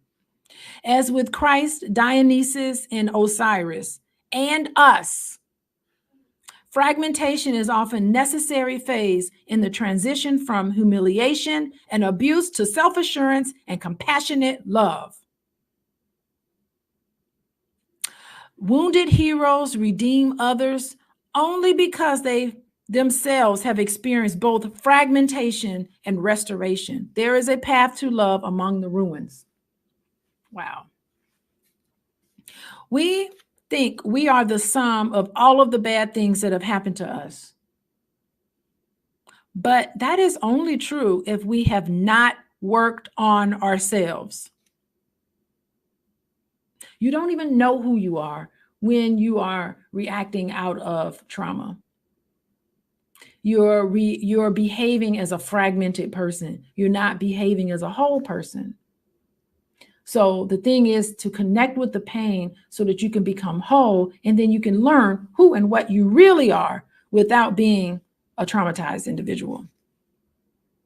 Actually, all that has happened to us and our work in it provide the necessary ingredients for us to emerge as what we were meant to become. That's how you can live your life with purpose. Heal yourself. In a healthy relationship, we can safely say, join me in my chaos, not to help me eliminate it, but to help me tolerate it. Sustain empathetic self-saying, which we accomplish by granting ourselves the 5 A's, immobilizes powers once buried in pain. This does more for us than any of our attempts to root out our problems. It is the difference between an aggressive attack and a nonviolent love in the face of attack. Woo. Behind all our wounded sensitivities, flawed inclinations, and regretted mistakes is a reliable growth fostering milieu inside of us that remains alive no matter what. You always have a healing part in you that wants to emerge. That's so interesting. I always wanted to ask, I always ask my husband, like, why did you marry me? I'm a therapist. Like, why did you marry? Why you needed to marry an accountant? An accountant, another business person. There's so many women who are all about business and all about the stock market, way more compatible, I think, in a lot of different ways. And it's just so funny. He picked the perfect person for him because he married a therapist and I'm therapying, and so I just think maybe we're just that great compliment. I don't know, but he of all people, some of this, I don't know. Anyway, we never lose our unconditional love for light. This is what we build on. Challenges and betrayals are afflicting forces that greet us at the thresholds of growth as they awaited the mythic heroes of our journey. If there is an afflicting force at every threshold, there must be a threshold in every afflicting force. There is no initiation without a scar. Take pride in your scars. Yeah, I had 3 children. I got stretch mark scars. Among primitive people, such scars are given by parents and elders. Young people today might do it with tattoos and piercings. Trying to get Boyce to get a tattoo with me, but he won't do it. Anyway. Okay, and they end this section with a quote. For our heart to yield without revolt to the hard law of creation, there is not a psychological need to find some positive value that can transfigure this painful waste in the process that shapes us and eventually make it worth accepting. Dark and repulsive though it is, suffering has been revealed to us as a supremely active principle for the humanization and the divinization of the universe. Yeah, I mean, it is, I don't know. I don't follow, I like some of the Catholics. There's a sect of Catholicism called Opus Dei Catholics, and they believe in like giving themselves pain. It's crazy. There's some movies about it. They'll just take these whips or whatever. And have y'all seen those Catholics? They'll have movies on it, but they'll whip themselves. They'll like give themselves pain. And they really feel like the pain is what's going to transcend them. It works that way, but I don't know if I would want to do it. But they're deliberately looking for ways to feel pain because it is a spiritual feeling to feel pain. Thank you guys for hanging in here with me. I think we're done for now. we're going to be checking out the next couple of sections next Sunday. And I just want to thank you guys for staying with me. You can find me at coachingwithdralicia.com. Oh, I also want to tell you, what else do I want to show you? Oh, do this. Text love to 87948. You get information. I'll send you some information, and Dr. Boyce will send you some information as well. So be sure to text love to 87948. And I will see you guys next week. Bye-bye, everyone.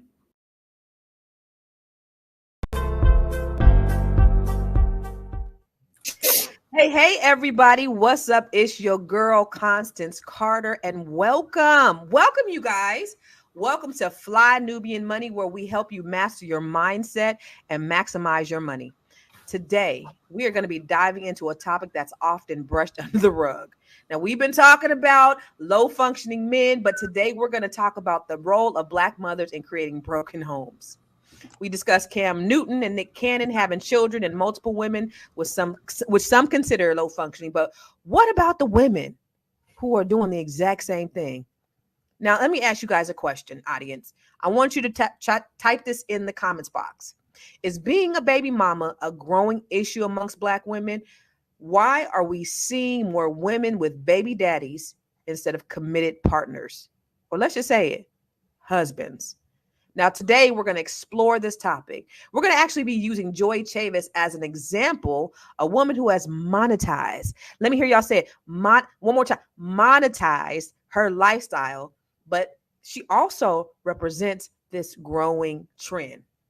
Okay, so listen, I have here with me the baddest queens in America, and Dr. Alicia, you still a little blurry, but it's all good. We're going to make it do what it do, baby. We have Dr. Alicia, therapist, coaching with Dr. Alicia. We have Erica. Erica Lewis is the author of Faith in Action.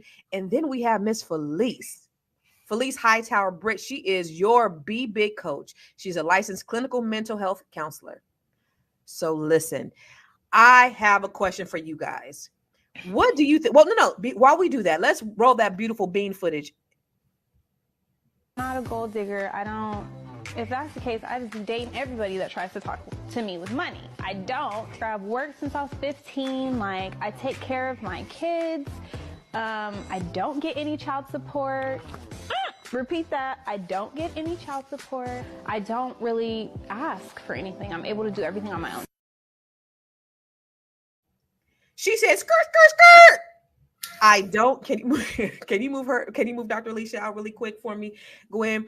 She said, I don't get child support. And then she repeated herself like that was the flex. She said, I got babies by all these rich men, but I don't get child support. Erica, what do you think about that? She lying. No! You just came right with it. Go ahead. She lying. See, here's the thing. Child support is not just a check. Child support can be resources. It can be network. It can be the hookup. It can be putting her in the right room, the right rooms to get her, where she wants to be. Even, if I can't afford to pay for it. I don't know what Bow Wow's money looks like, but he's not in the arena where he was in the beginning stages of his career. So not counting his pockets, but, I don't know what the money looked like. So if he doesn't have, what would constitute as a decent child support payment, being able to put her in the right rooms and sitting her at the right tables does constitute as child support. Network, I like that. Opportunity. You know what?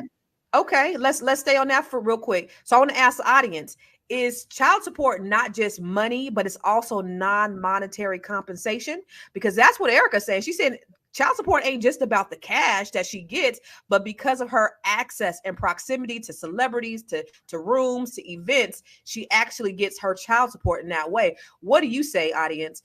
So I'm going to ask you, Doc, what do you think, Dr. Felice, about what she says? What do you think about this whole idea of her not getting child support? Is that a smart move, or what do you think? You're muted, babe. Like I always say, it's individual. I know I didn't. I'm going to keep it real and be transparent. I didn't collect child support from my baby daddy because I grew up in a divorced household, and I witnessed the ridiculousness that my mother had to go through for the change. And I'm talking about change, you know, for somebody to contribute to our household for children that it took two to get here. And so because I saw that, I refused to run somebody down to the courthouse for change, right? So that they could lie and say, you know, how much they really made and take away my time to make coin from going to a courthouse. And so I chose not to do that. And so I do believe, and I apologize, the other therapist who was on here who said that, yeah, it could be so many different ways that a man can contribute to the household besides just child support. But if it is able to take care of her and those children that she didn't birth alone, then by any means, yes, count that. But I also take issue with the fact of, if you help to contribute getting a child here, why don't you want to help take care of them? Why would you? And then why does she have to say and single herself out to say, I'm not a gold digger? And please give me some grace. You don't hear white women saying, I'm not a gold digger. It's only Black women who have to come forth and say, I'm not trying to be a gold digger. But you didn't bring that child here alone. Right. And you didn't do as two adults, right? Because when you lay down, there is no contraceptive on earth that says they're 100 that you can't come up pregnant. So if you're not going to get a vasectomy, then you know when you lay down with a woman, 9 times out of 10, she can have a child.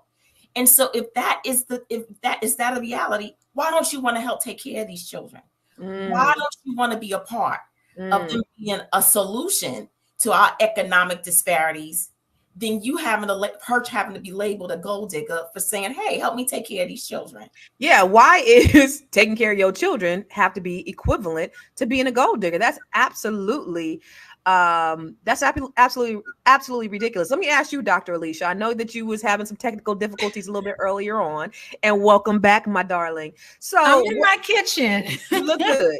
Kitchen look good. Everything looks great. You can see me. Okay, I'm on a different Wi-Fi. Okay. A little bit better. But listen, I don't know if you saw the video where this young lady has all these kids by all these different celebrities, and she's now pregnant by a third celebrity. So she said, and she said it was she said it with her chest out, and I don't collect child support. She repeated herself one more again.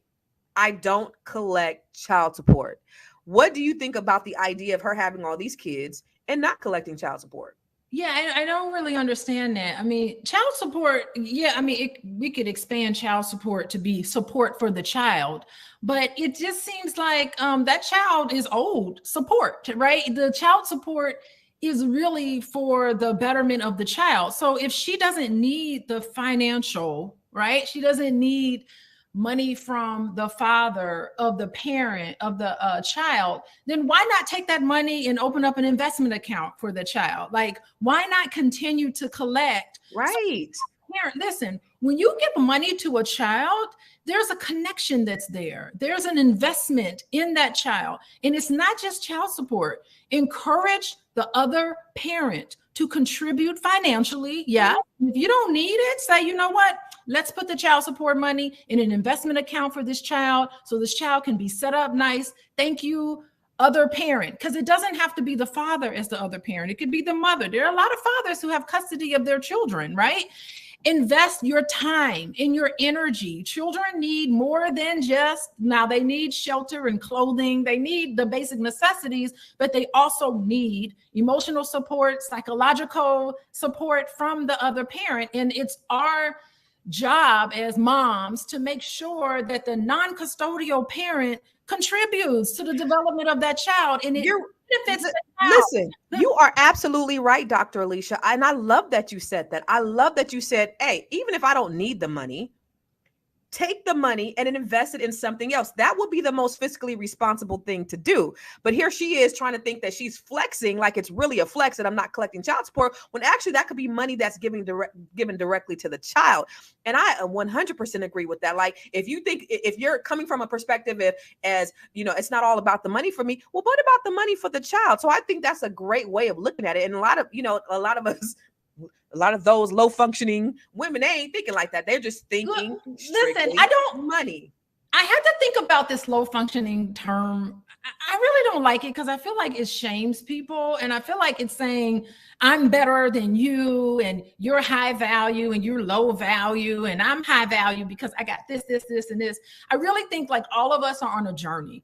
All of us have areas where we need to improve. All of us have areas where we have strength. I think we need to just stop labeling each other. I mean, even as a therapist, I may put a label on a client just because it's for insurance purposes, but I'm not going to say you are a low functioning depressive person. Like, we don't say that to people. And I we just gotta speak. like Listen, that. Dr. Alicia, we gotta speak life into these black women. We gotta it's speak just, life it's into not these a queens. healthy But let me thing ask you for guys me. this though. She said, I ain't no gold digger, but you guys know she ain't messing with no broke. So is Erica, what do you think about that? Is she, because she ain't having kids by anybody who don't have some kind of status or money. So does that make her a gold digger? I think she, I don't, as Dr. Alicia said, I'm going to choose my words. I'm not going to sound too negative. I think she is strategic. I think she is strategic in who she uses her womb for. She uses her womb as, that's how she makes her profit, clearly. However, these children are accessories for her. Because even if she doesn't go any higher in her career or in her businesses, those children will always be the children of Bow Wow. They'll always be the children of this one. They'll always be the children of that one. So their father's names will always carry a weight for these kids to have some level of success, which all children take care of their mama some way, somehow. So she is using these children as accessories. And she's not the only woman that does this. I know several women personally that do this on a corporate level. So this is not just the entertainment world. This is corporate America. This is, big business, the Fortune 500s. I mean, when you look at the Jeff Bezos of the world or the Elon Musks of the world, when you look at that level of conglomerate, it happens over there too. And, a lot of women, they just don't want to get married because they can get more from them, with just, I am the mother of the child of so-and-so, because whatever that child has, the mother has access to it. Well, let me ask you a question. So Jessie Blue said a smart baby mama wouldn't make enemies of these men by placing them on child support. Your ability to gather men is also important as a female. Dr. Felice, what do you think about that comment? You're muted, babe. I don't know. I think that's that's an interesting comment. I think that, like I told y'all, I didn't go after it out of inconvenience. I wish I would have, hindsight. But I do want to. Can I comment on the other question that you asked? Yeah. Oh, about her being a gold digger? Yes, because I don't like that term. Let's just say why don't we ask people to be equally yoked? How can they be equally yoked when they're not married? No. What I'm saying is that what a lot of us, especially Black women and Black women that I work with, we reach down and we're always looking at the potential of somebody, right? Somebody's potential. Potential is relative. I have the potential to lose 25 pounds, but when can that happen? You know what I mean? Like that could be 5 years from now. That's not the way I think it should work. Right. Why is it not okay for you to envision who you are and where you want to be and find a mate who matches that vision? What is wrong with that? Mm-hmm. And why do we have to make it a goal? Now, don't get me wrong. If your intentions are wrong and you don't feel like you want to uplift that person too and be a partnership, then that's something different, right? That might be more of a strategy. But I don't think there's anything wrong with wanting to have a vision of who you believe you are and wanting a mate that matches that vision. And we got enough women out here with people with a whole bunch of potential, and they're not paying their rent. They're on the verge of being homeless. Their children, seriously, they on food lines, getting handouts, and we think that's cute. So you're saying that women need to make better choices in the men that they are procreating with. That's what it sounds like that you're saying. If you're going to, yes, why not? Yeah. Why not? All right. So let me ask you this. Let me ask you this question, Erica.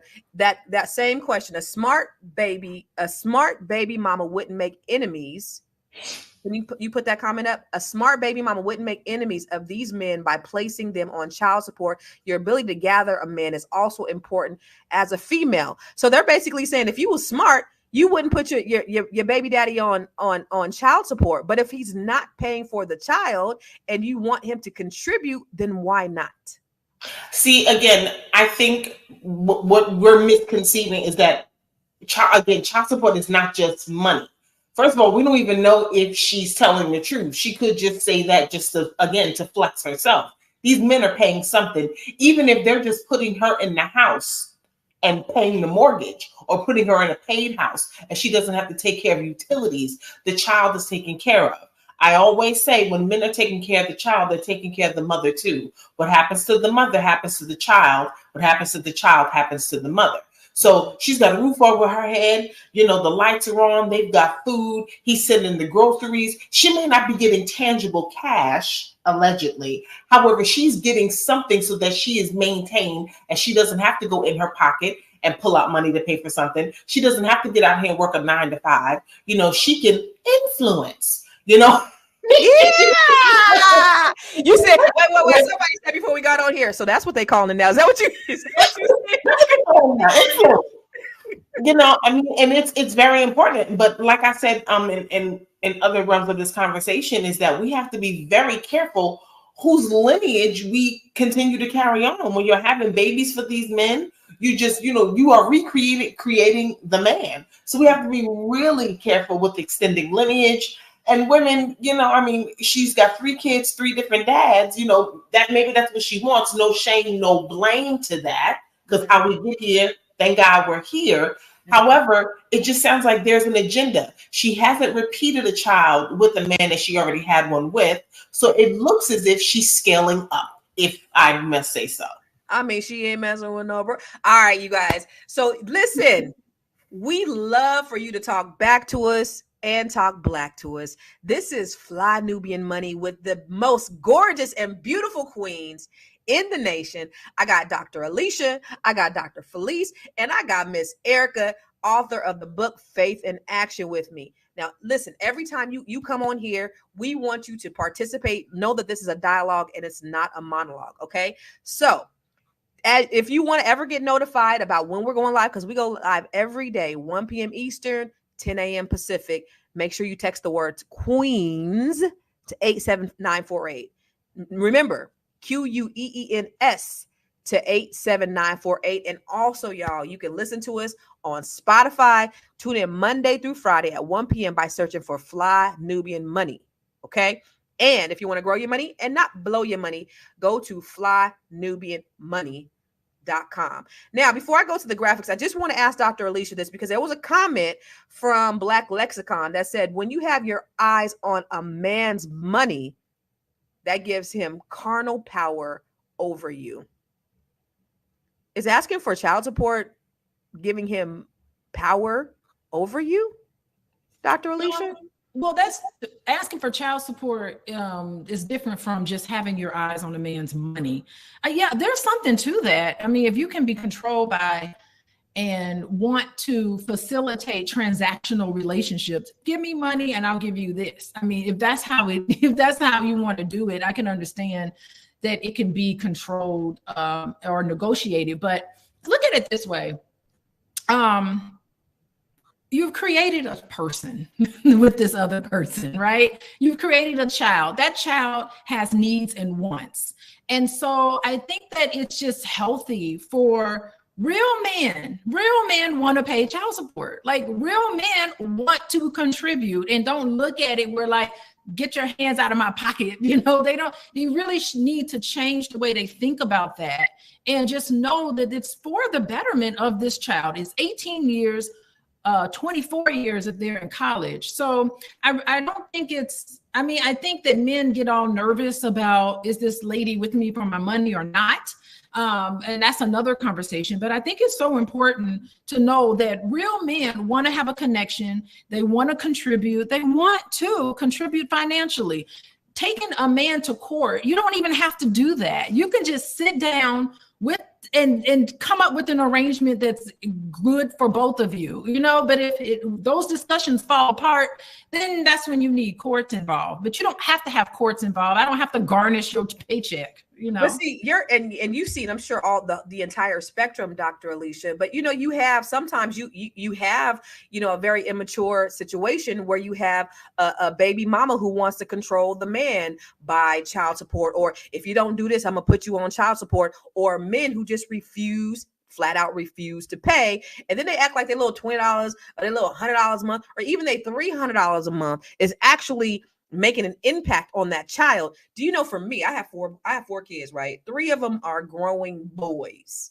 I want to say at minimum, I spend $300 on groceries a week. Okay. Now, when you talk about child support, I get none. But, you know, I was irritated at first because I was like, this man, you know, he needs to contribute something, but he refuses. But it was just like, I paid for everything their whole life, so I might as well do it. But it's like the $20 that you give them for McDonald's does not contribute. How's he able to refuse? You can't refuse. How are you able to refuse? There ain't a court in this nation that's going to allow that. Like, well, I don't understand that. I'll tell you, the issue for me is jurisdiction for child support is in California. So if I want to go drum up child support, I have to go to California, which that court system was not very favorable to me. And the reason why I let it go in the divorce is because he was asking for alimony. So that was just kind of, it was a wash for me. But still, it doesn't mean that he shouldn't contribute to his kids, you know, to their needs. And so I was like, I used to take care of him. I take care of them. It is what it is. That's what I look at it. But it's just like, you know, just the fact that a man doesn't feel the need to support their children, and then when they ask for $20 for McDonald's, they get a whole 30-minute lecture. It's bad for your girl. It really is. But it's my fault. I chose him. It's my fault. Well, I don't put all the blame on you, Constance. I do. There's enough blame to go around. I do. Even though I got married before my prefrontal cortex was developed, I stayed too long. Have a little grace for yourself. Some compassion for yourself. I spoiled him. I didn't require enough. So, okay. but let's go. But I take full responsibility for my part. You know, my kids be telling me, "Mama, you got pimped." I'm like, well, how could you say that about your mom? But anyway, let's go to the graphics, and let's see what the people had to say. Now, here is Joy Chavis. These are her 3 baby daddies. You got Bow Wow, you got Future, and then you got this football player. What's his name, you guys? And so this lady is saying, I don't get money for child support, but Carrie said, I'm sure she's getting money as needed. Having a baby by Future is insane. Now let's talk about Future and him out there spilling his seed to everybody else and not taking care of some of the ones that he has. So Princess said, oh, she better than me. Halo says she's obsessed with all Sierra's moves. No, actually Sierra got a husband and not baby daddy. Yeah, that is totally different. 2 totally different things. Nick says, so Bow Wow and Future don't pay? I mean, why wouldn't they? So just like I think what Erica said is there's non-monetary compensation sometimes. You know, it's not just about what you get. It's about, you know, the influence. It might be about access or whatever. But she may have gotten contracts just by virtue of being in association with these men. Now, let me ask you this, Dr. Felice. Do you think well, let me just say this, because I think what's happening is this generation, because what is she, Gen Z or is she a millennial? How old is she? What do you guys say? Is she Gen Z or is she a millennial? Because what it looks like is the Gen Z, and I Googled this right before I ChatGPT'd actually right before we got on, and it said that overall Gen Z and millennials are getting married at lower rates compared to the previous generations. Several factors contribute to this trend: economic uncertainty, changing social norms. There's a growing acceptance of cohabitation without marriage. And my daughter and I were just having this conversation the other day. And we were talking just like we talk here, is it's more important for people to procreate than it is for them to commit. They think it's a bigger commitment to get married than it is to have a baby, it just blows my mind. But that's the value system, right? So for me, and I was just telling my daughter, I was like, for me, the value system is not really marriage is not the goal, because I've been there. But for her age, and it's sad because there's not a lot of people who have that thought process in that age group about wanting to get married. A lot of these youngsters they're focusing on their education. They just have different priorities. What do you think, Dr. Felice, about the whole thing about Gen Z or millennials and the rates that they're getting married at such a much lower level? I think part of the issue is that there's not a lot of representation in front of them. Like they're not seeing a lot of couples like we used to, not even on TV and programming, right? A lot of what they're doing, they're just imitating. They're imitating what they're seeing. And there isn't a lot of talk about values, right? Like it used to be. Now it's like, do what you feel.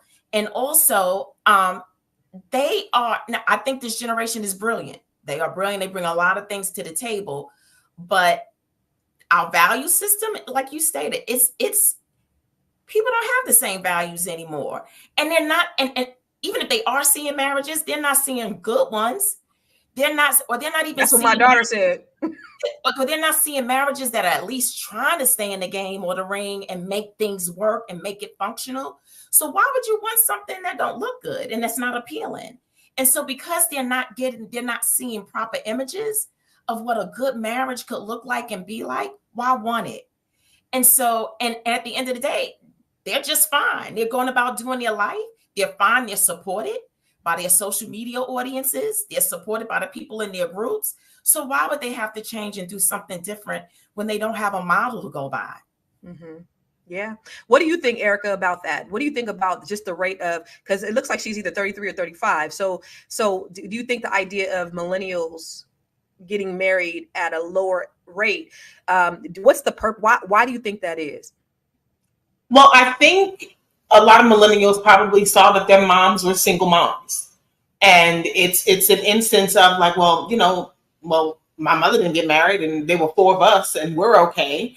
But I think of the ideology of just because you did it doesn't mean it's to be done.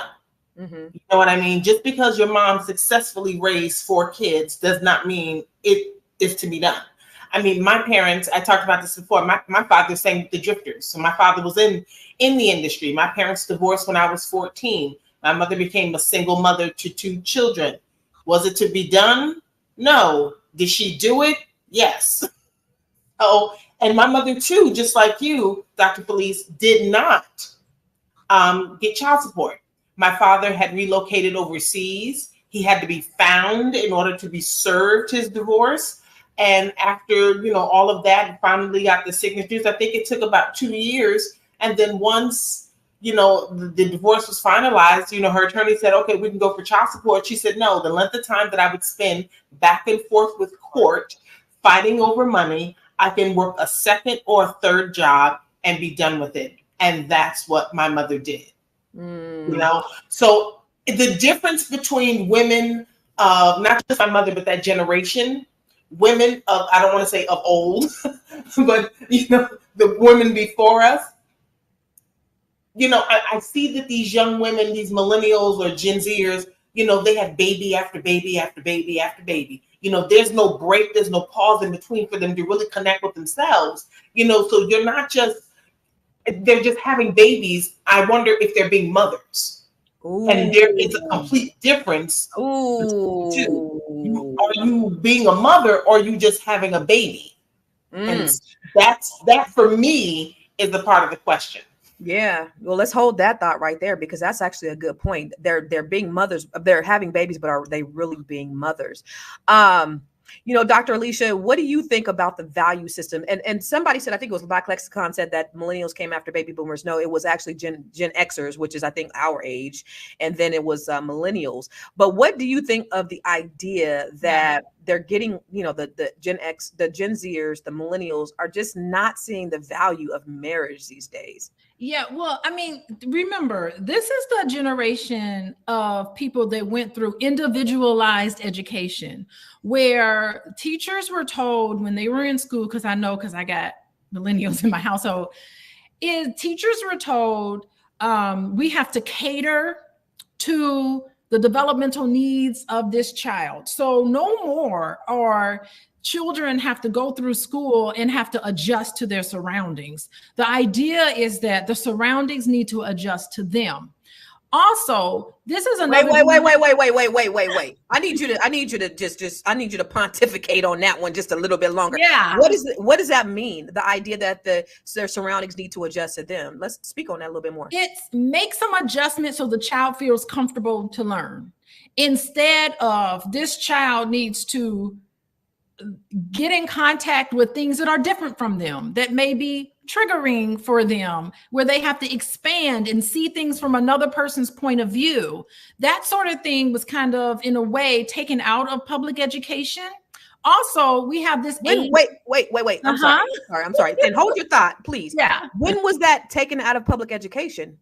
It was what I observed when my children were going through elementary school, or my son in particular. It was, how are you going to cater your instruction to the learning needs of this child? So instead of this child trying to expand and be uncomfortable, sit through something uncomfortable in public education, how can you tailor their surroundings to fit what they want, instead of them being stretched to kind of learn things or see things in a different way? It's a double-edged sword, because it's great that their environment is adjusting to them. But I often wondered, how is the educational system forcing children out of their comfort zone? And I think that this pays a price later on, because social media, you can tailor your social media to contact you, to interact only with things that you agree with. So you're never in a situation where you have to see things from another point of view. I mean, just look at it. You know, we're so divided and so dissected that we're not able to stretch. What does this mean in relationships? Okay, you're in a relationship with someone and that person is different from you, and you start realizing that you need to stretch and make compromises and grow, but you haven't been able to do that growing up. Everything is so protected and, in a sense, sheltered. So you have a generation of people who are anxious and nervous and afraid, and you have to give trigger warnings now before you're able to put them in a situation.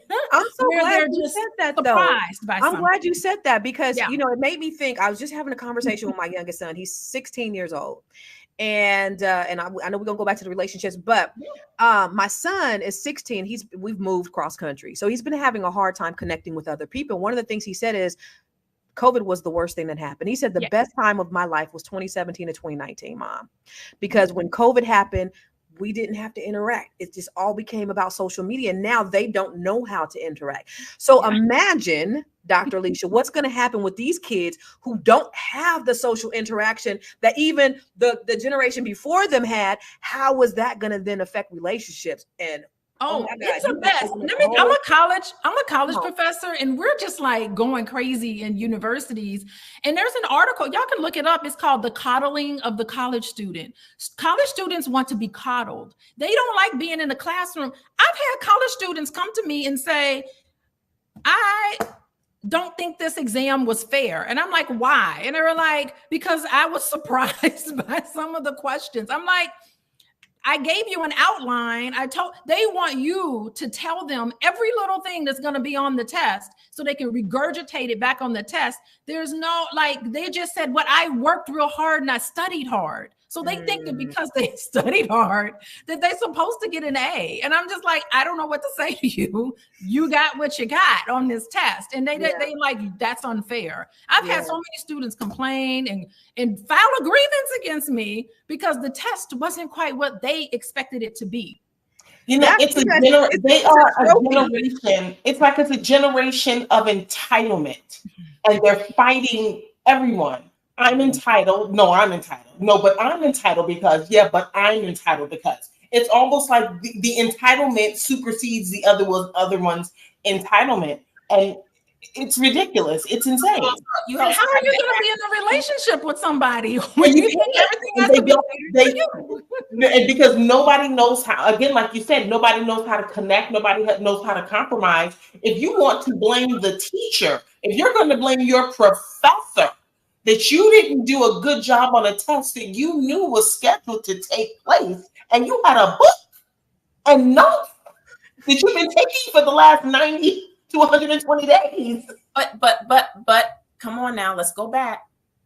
Who did that to them? Somebody created those beasts, Monsters. So, those monsters. Somebody created that, right? Look, I ain't got no kids. It wasn't me. I'll admit. No, but we hand everything to them on a platter. Think about how you was raised. Now, don't get me wrong. Now, some of us came from trauma and all that other stuff, but it created a fire in us, right? It created this thing where we know how to be creative. We know how we're resilient. We're resourceful. You figure it out. We figured it out. We robbed them from those very things, saying, not my child. My child is going to have everything I didn't have. My child's not going to have to struggle. But there's something in the struggle that made you who you are, that made Constance who she is, that made Dr. Alicia, made me who I am. Now, it wasn't easy, but I'm here. And then these children are suffering because they don't know how to be resilient. They don't know how to tap into that thing that we all were given, but we robbed it from them. And they hate any sense of discomfort.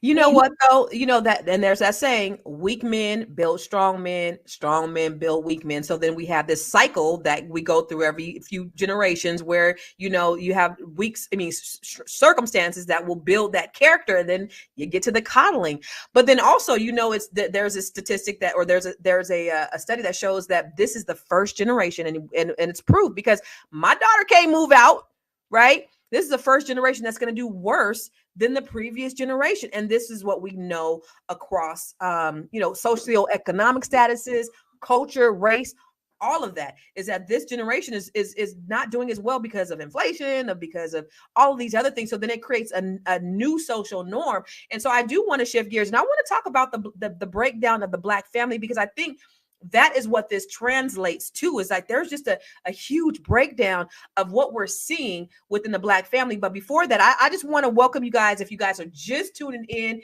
y'all, this is Fly Nubian Money, and we are talking about just Joy Chavis. That was what started this whole conversation. And if we can roll her footage really quick, she's single with 3 baby daddies, and we're talking about how Black women's choices. Black women, because last week we was talking about Black men, right? So listen, we equal opportunity on Fly Nubian Money. We ain't just talking about the low functioning. I'm doing quotes, Dr. Alicia. I ain't saying this. We ain't just talking about the low functioning Black men. We're also talking about Black women who make these choices to build these broken homes based upon status or whatever. But if you could just roll that footage for the people who are just joining us, just so they can see what we're talking about. I'm not a gold digger. If that's the case, I just be dating everybody that tries to talk to me with money. I don't. I've worked since I was 15. I take care of my kids. I don't get any child support. Repeat that. I don't get any child support. I don't really ask for anything. I'm able to do everything on my own. So the fact that this lady said, I don't ask for child, she really thought that was a flex. But I love when Dr. Alicia said, listen, even if you got it, the fiscally responsible thing to do would be put it in a trust, put it in something for the kids, put in some type of investment vehicle for the kids. If you was really all of that, and if you were really all the things and the smart lady that you proclaim to be, because you're not a gold digger, okay, we receive that, but get the money and put it away for the kids. Now, listen, if we look at the Black family, all right, so we know, let's break it down by race, because Black wealth is really built in the Black family. Now, my TED Talk is called Google that shit. You guys watch it. I talk about ways that we can close the wealth gap, right? Because there was an article in Forbes in 2017 that said that Black median wealth was going to be at 0 by the year 2053. And it looks like, that's the direction that we're going. But for me, I say they done fucked around and gave us the internet. We have access to everything at our fingertips. However, Black wealth is really the foundation of Black wealth is Black marriage. And what we're seeing is 60 to 65% of Asian households are married. Okay. 50 to 55% of white households are married. 45 to 50% of Hispanics are married. And guess what, you guys? 30 to 35% of Black households are married, and it's dropping. Now, during segregation, that was the time that we were married at a higher level. But as you see, as the generations keep going, the idea or the need for marriage is not the same. And so then there's a breakdown of the family. I think even morality, we're just not requiring more. People are like, okay, getting married, like, what's the point? Because we're already living like we married. So what does a piece of paper mean? is the piece of paper, Dr. Alicia, does that really mean anything these days? It doesn't necessarily mean anything for families of color necessarily, because I work with a lot of Hispanic families, and yeah, they're married on paper, but they ain't seen their spouse in about 20 years. Like they just, yes, as a culture, they don't necessarily get divorced. So they may have a marriage as their status, but they ain't seen their spouse in a long time. Now, this is my first time hearing that, Joy. Are you serious? Yes, I know. And I ask, I'm like, is this cultural thing? They're like, oh yeah, it has they faking the numbers. They don't bother going through the court system to get divorced. Faking the number. So they having whole other relationships and families, and they still moved on, have families, babies with other people, and they're just like, yeah, I guess I'm technically legally married to this person. Now that's the real. You know, Black families, on the other hand, right? They don't necessarily believe in this legal marriage necessarily. They're living as a married together, but they haven't gone to the altar and made it official. So sometimes those statistics can be a little misleading. So we have to kind of like put that in mind. So listen, the point of this whole conversation for me as a therapist is trying to look at what is it that a child needs, you know, to grow up and to be healthy. What a child needs is a nurturing, loving environment. How can that be given to this child? And as long as that's there. Now, the gold standard, of course, is always a nice, loving household where the child can talk and have somebody to interact with them in a way where they feel loved and wanted and validated. And there's both parents in the house. That's the gold standard. Now, just because that doesn't happen, you know, getting the fathers involved. And I looked up a study on this.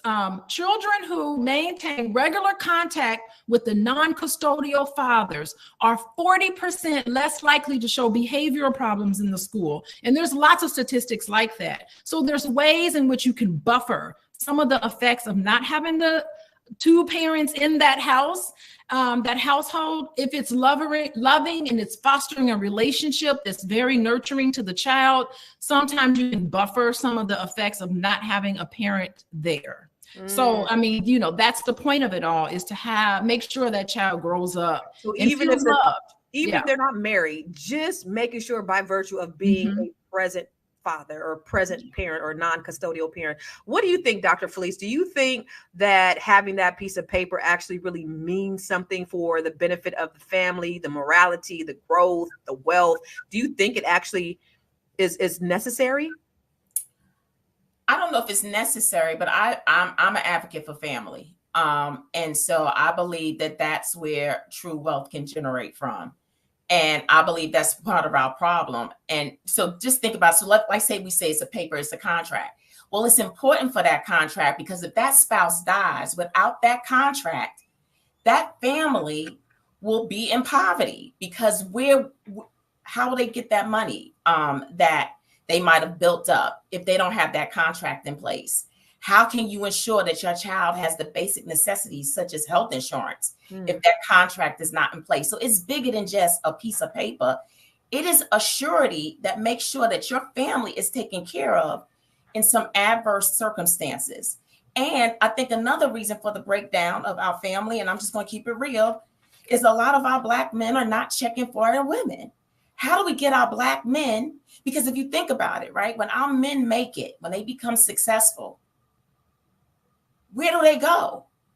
And they go to these other ethnicities and put the wealth right back into their communities. When it is known that when Black families are together and they're making it, they take care of the auntie, they take care of the grandmama, they take care of the next door. That's how we build wealth and generational wealth, is when we have our families looking and checking for one another. So how do we get, and don't get me wrong, we got our young girls, these Gen X, what are they, Gen Zs too? You know, they going outside and not checking for our boys either. How do we get, and it comes from us not telling our history, that we've got a beautiful, great history that has nothing to be ashamed of, that we are coming from kings and priests, that we come from a lineage of Jenny. And so it's okay that any room you go into, we can go in there with you too. That part. Right. And so we need to come back. We need to tell our sons and daughters, it's okay. Now, just And I'm not saying that you can't love who you don't want to love. Please know that that's not it. But at least give our babies a seat at the table. At least let them have a seat so that you have a choice and that she's in the game or he's in the game to be chosen to build real wealth. Well, what do you think? I seen Gas Mask said, I see no benefits as a man from marriage. And, you know, it's, the whole idea is that the man is the breadwinner in this day and age, Erica. Like, I mean, she gonna come get mama. Y'all Negroes ain't making as much money as you think you are. And we really don't need you. We want you. So the fact that these men are saying, I don't really see no benefit as a man for me to be married, is like, it speaks to the mindset I think of that a lot of Black men have. What are your thoughts around that, Erica? You know, I think, and I think we talked about this before, men benefit the most from marriage. The woman loses her identity. She marries you, she takes your name, you know, and she makes that name great. Because what we do as women, we nurture things. We multiply. So everything, so areas where you may be lacking, men, when you marry this woman, the right woman, not a chick, not a girl, but marry a woman who is walking as a wife, okay? You ain't just marrying somebody, but you get a wife. That woman will take your name, and where you're lacking in certain areas, she will multiply those areas. She will build those areas. So now you look different to the world. You stand different. Your posture is different. Your pocket is different. Your presence is different. You are different. You got a whole other delivery. So yes, marriage is vital and it is important. And men walk away with the greatest gift of it all. They gain everything. They lose nothing. The woman loses her identity. She gives birth. She has to give life. She's given life. And then what happens? In the end of it, if something happens and now they're divorced, guess what? He gets to walk away. You know, she gets to keep the kids and she gets to maintain the home and be both parents. But he can do what? He can go off and marry somebody else and start all over again. Come on, somebody. And so that's why you marry the Proverbs 31 woman, the virtuous woman, and not Joy Chavis. How about that? And women need to marry that Ephesians man. That's right. So there's a lot of, because this, it appears from the outside looking in, because we ain't in her bedroom, but there are a lot of, we'll just say there are a lot of relationships that are more business oriented. I couldn't see for the life of me, Dr. Alicia, and I'm still trying to figure that piece out, marrying somebody or even being with somebody for the benefit of business. Like, I throw up very easy. I have a very weak stomach. I couldn't just be with anybody just because they got money. I need to be there for the love. Do you think a good portion of people are just settling just because of security or financially, when they're not really in love with that person? And then how important is love, you know, to benefit the marriage? I couldn't even imagine. I don't know how people are able to be in a marriage with somebody that they absolutely didn't love. It's hard for me personally to just kind of like come to grips with that. You know, that some people are just together just for a business. And I've run into many in my circles. I've run into and had very candid conversations with a lot of wives who were married to very successful rich people, and that is the arrangement that I see. And I don't know, I can't really judge that, but I think on some level, marriage is a business. It's unfortunate if it's not built on, you know, genuine love, and you can work together to maintain that genuine sense of love. And if that love falls apart and you're just roommates, it's a business contract. People can create their marriage how they want to. And I've seen it. I've personally seen that with a lot of people. So yeah, and I want to say something about, I mean, we do know that marriage actually absolutely benefits men. By the way, I just want to say that men live longer. They have better sex lives. Married men have better sex lives. They live longer and they're healthier than non-married, and compared to cohabitating men. So there's something there about marriage. And I think there's this myth about marriage that's being somehow spewed across the internet, and people think that marriage is awful for men when really it benefits women. And I didn't know if Dr. Felicia, you wanted to piggyback on some of the things I was saying. No, I did. And that's what the point that I was going to make, and very well spoken. Please, y'all give me some grace with names. Sis, you. Erica. Erica, yes. Beautiful, well said. Thank you. They do. They live way longer. God said, "He who findeth a wife findeth a good thing." So wait. I just want you to pause right there. I want you to say that one more again for the people in the audience that think that this is all about their benefit or their non-benefit. What did the Bible say about that?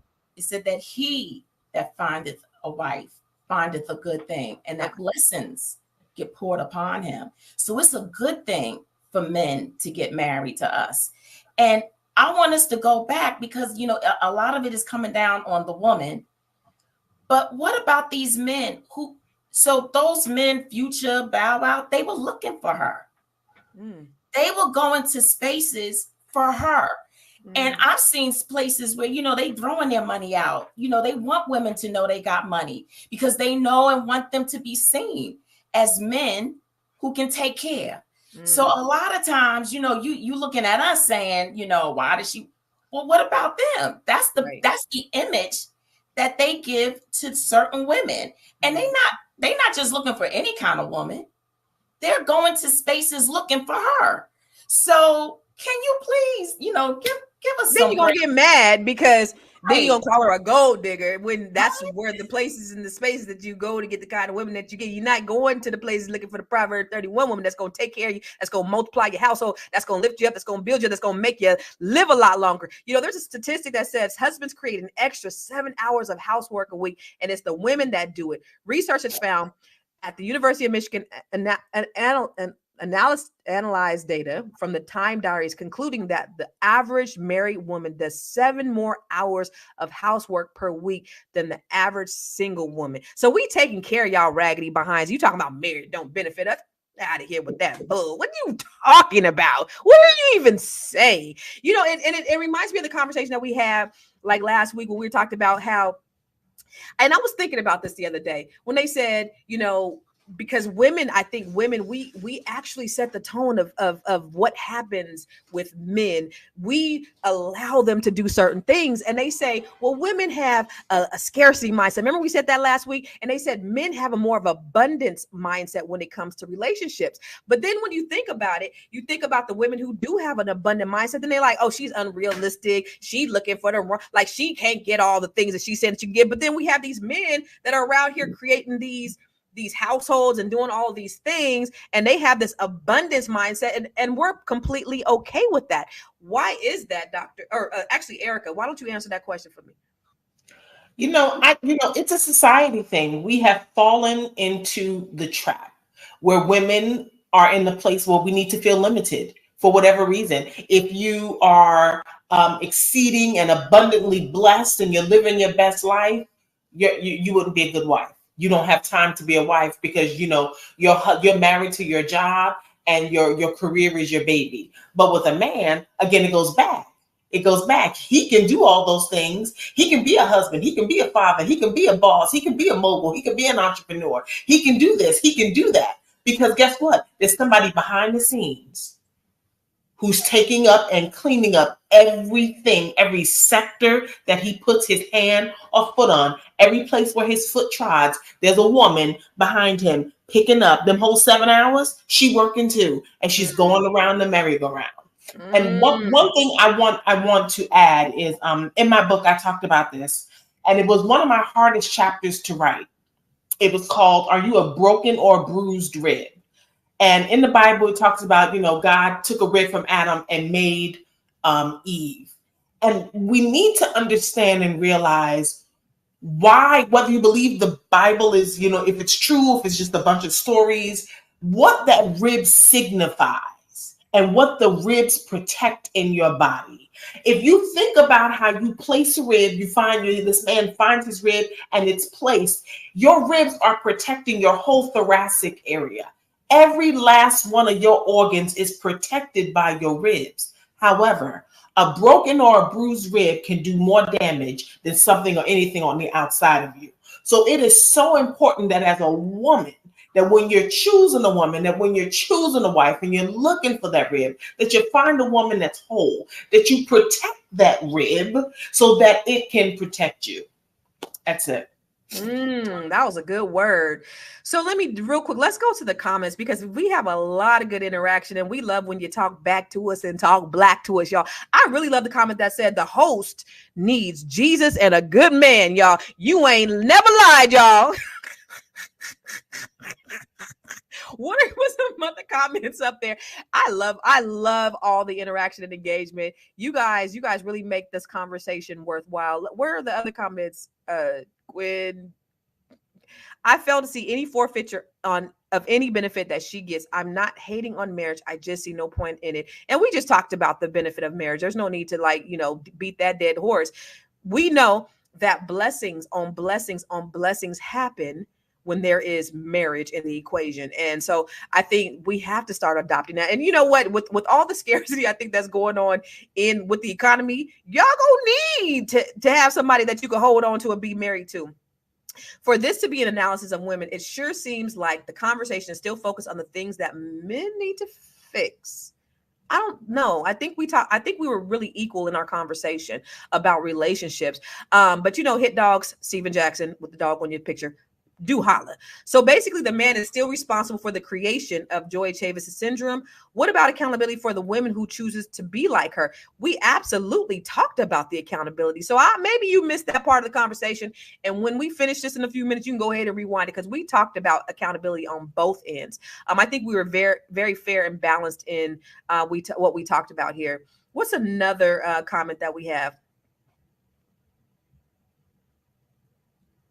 No more comments?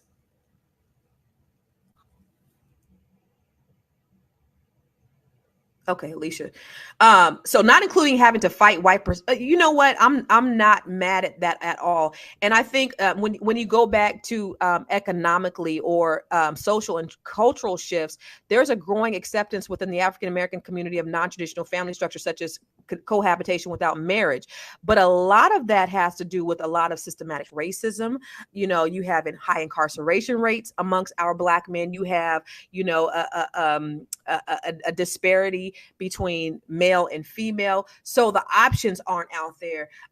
Let me ask you this before we head on out. Do you think that it's wise for us Black women who maybe don't not have an abundance of options? Should we be looking outside our race, or maybe? And I'm not talking about just like white, Hispanic. I'm talking about maybe in the diaspora for a husband when it comes to the disparities. What do you think, Dr. Felice? I think you're onto something, and I think Black women are so loyal to Black men, like loyal to the soil, y'all. Come on. We love Black men, and I just want the Black guys to know out there we love you, and we all got work to do, all of us, and we require a certain level of grace. We require grace, you require grace, but there is a reality that a lot of our Black women are home and they're lonely and they're looking, they're wanting real love and they're not getting it, and a lot of it is because they waiting on their Black prince. And so I'm like, look, you can wait, but please expand your options. Like, we really have to start working on this mindset of abundance. And we got to stop limiting ourselves and putting ourselves in these boxes. Think outside of the box. Yes, there are beautiful men of all ethnicities who are looking for you, but they can't find you if you're not open to being at least having a good dialogue and some coffee. Now, I'm not saying you got to go all the way down the aisle, but at least give them a conversation and some coffee and see where it can go. Absolutely open yourself up to the possibilities. What do you think, Erica? Would you travel outside the African American or the FBA race to find your king? I actually did date out of my race for 5 minutes. It was not for me. She said 5 minutes. Okay. I hurried up and came on home. I came on home. It just wasn't a safe space. I couldn't be me. I couldn't be me, and it is so important for me to be me. Dating outside the diaspora, I don't know. I've traveled a lot. I've been different places, and there is a lot of cultural difference. Yeah, and that's the thing. So, I'm rigid in those areas because I've seen it in the raw for myself. You know, even if they're black, if they can't say a yo mama joke, they don't get a yo mama joke. Even if they African or Caribbean, I can't relate. But what do you think, Dr. Alicia? Is that being too shallow? Because I need to be able to relate to you on a cellular level. We need to have some similar experiences. Should black women try to travel out there because there is this lack of options for us black men? You know what? For those women that can do that, I encourage them to do that. Like for me personally, like I was born in Tuskegee and I was raised in Gary, Indiana. So my whole life, I was surrounded by and was nurtured by the blackest cities in America. I just can't relate to white men or white people like that. It's you said the blackest cities in America. The blackest things in America. I just can't. Let me ask you this: Alabama and Gary, Indiana. It don't get no blacker than them. Don't get no blacker. And I just can't. It's just something is foreign to me personally. But with black women who can do that, I understand why they would. Right? They're looking for love, and I think I would like to comment on this sense of scarcity, because we've been talking about there's not enough black men to go around, and okay. But if I could quote a Bible quote, since we quoting the Bible today. Let's go. My quote would be, what you believe in your heart to be true, so be it. If you really feel that there is not a man, there's what? How many billions of people in this world? You actually feel, how many, Felice? 7, 8 billion people in this world. You really believe that there's not a dark-skinned brother that can give you what you want? We need to just stop this, because if you think there's a scarcity, that's what's going to happen in your life. And what a man thinketh, so shall it be, right? And I think that we need to, some of us embrace this belief that a relationship will never work out. I don't know this lady, Joey. I don't know how to pronounce her name that gave that. And I did see her. I did watch a lot of her work as preparation for today. And I just think that as a therapist, I can see the pain in her, the trust that has been broken with these. I know on some level, I'm certain she wanted a deeply committed relationship, and she's seeking that. I think that that's what it is. But what happens psychologically, it's a defense mechanism, right? Or reaction formation is what it's called, where you think you shield yourself from this disappointment that you think it's inevitable. You think you're going to be emotionally hurt by this particular man who's successful. You think you're going into it thinking that person is going to deceive you. And then therefore you adapt this mindset to expect failure. And so to embrace that, you just say, you know what, this is transactional. I'm not going to be in a committed relationship with this person. Yeah. And so I'm just going to say, okay, that's fine. And so I think that that's a beautiful way to kind of look at, what are your ideas and thoughts about relationships? We didn't lost our other two. We didn't lost our other two sisters, but this conversation is so good and it's so rich, Dr. Alicia. And let me just ask you this, and we're gonna get up off here because I know people got to go. Yeah. But for you, you found your Boaz. We're talking biblical. You found your king. How long were you actually single before you ended up getting married? Yeah, you know what? I was married for 15 years, so I don't consider that to be. I consider that to be a victory, Yeah. And I wasn't even really looking. I was just, and there was a lot of guys. I didn't find a shortage of men personally. Me neither. They're coming out everywhere. They out there, sis. I'm telling y'all, they out there. I don't know the quality of them. I mean, it just so happened.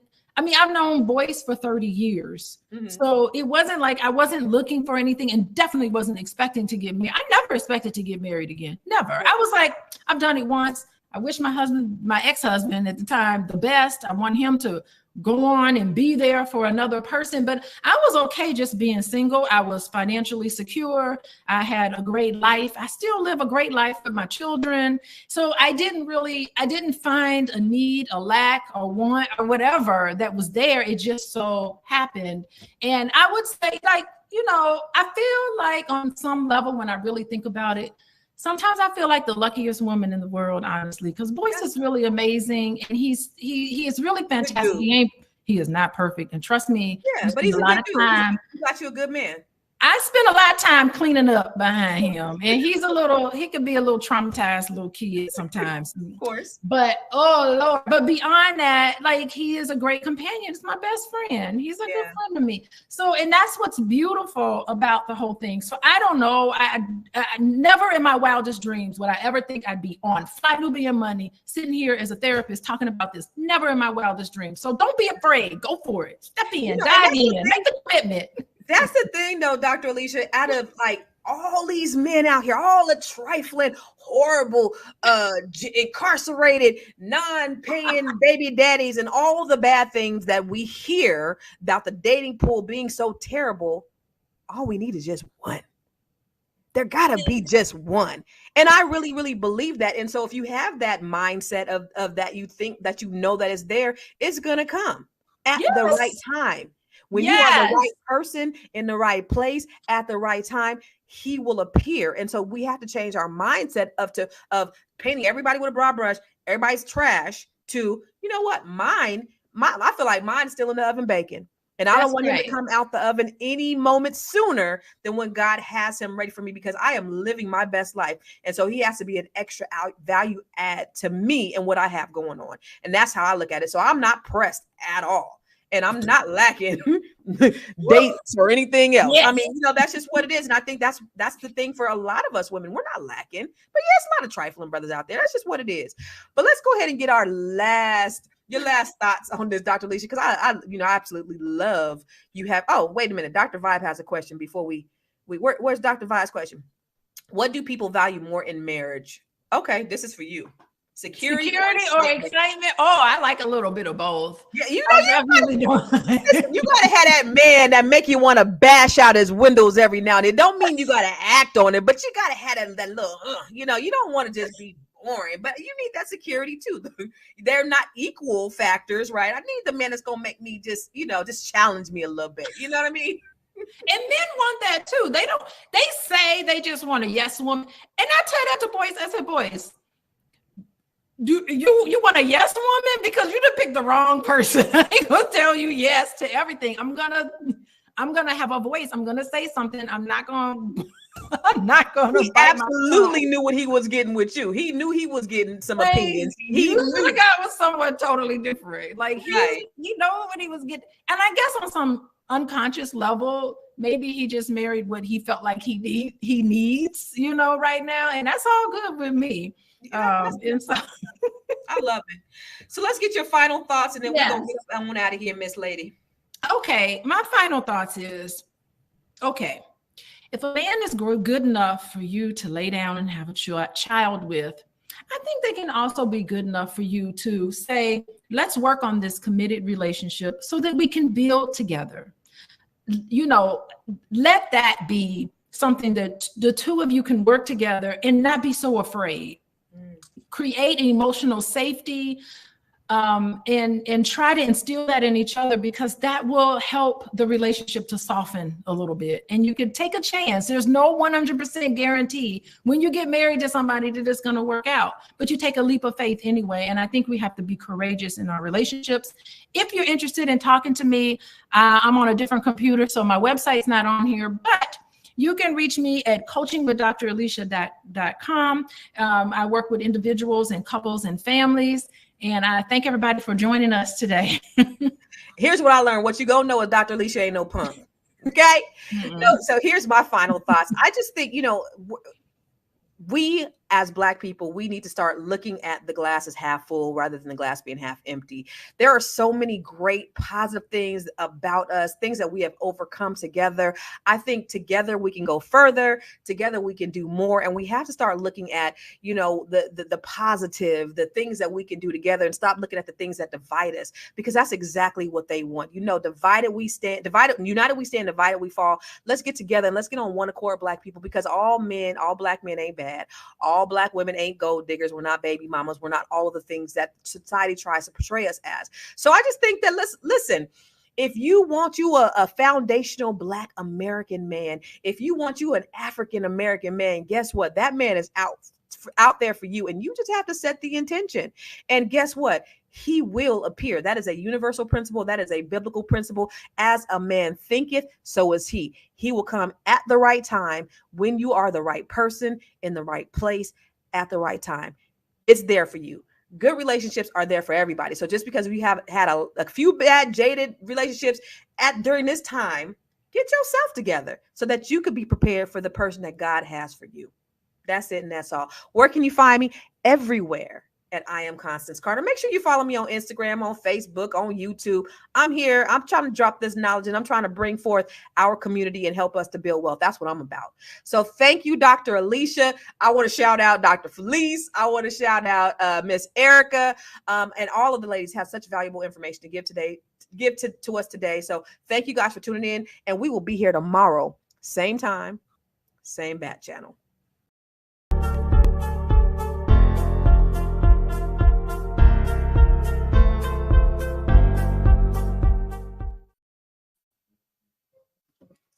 Hello, hello, hello, and welcome to Fly Nubian Money. My name is Erica, and today, I want to welcome you all, first of all, to the show because we have something that is very controversial we're going to be talking about today. We're going to be diving into a conversation about the impact of language in our culture. Now, recently, rap artist Glorilla removed the term, and I'm going to have to spell it for you because I can't say it. And I'll tell you what that is in a minute. But she removed a term, a specific word from her music following backlash. While Lizzo, she faced some criticism back in 2022 for using another term, which I'm not sure if we can say that one either. So I'm just going to leave that blank. And but we're going to explore why these changes are taking place and what it reveals in our society about values, the way we're perceived as Black women, and the way we're perceived as a culture. Today, I have an amazing panel of queens sitting here with me, co-queening and co-hosting. We have the lovely Athena. How you doing, Athena? And then we have our musically talented real estate mogul, la la la la la la. And then, of course, we have the chocolate diva with the Chinese bangs and cuts and dimples and cheekbones. We have the beautiful Miss Moya. She's our business tax professional. How you doing, Moya? All right. So, so the word that we're talking about that was eliminated from the song by Glorilla is, can't say it, but it's spelled RETARDED.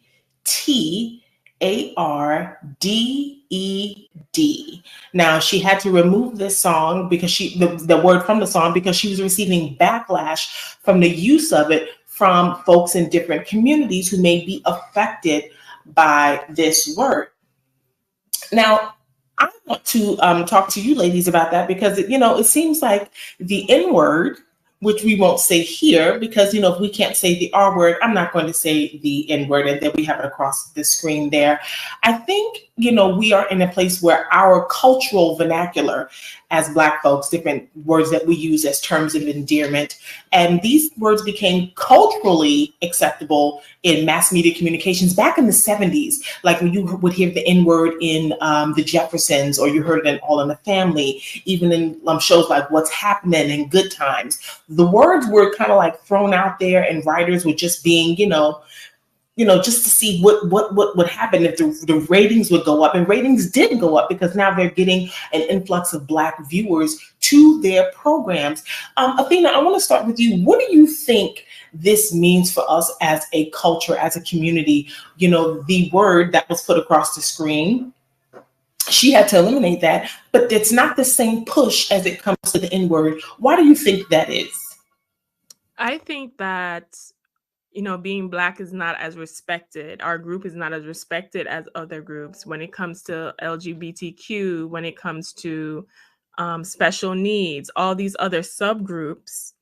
They get more respect because the people who have more of the power and influence are also within those groups, right? A lot of people are always upset at the push for like even LGBTQ or those things.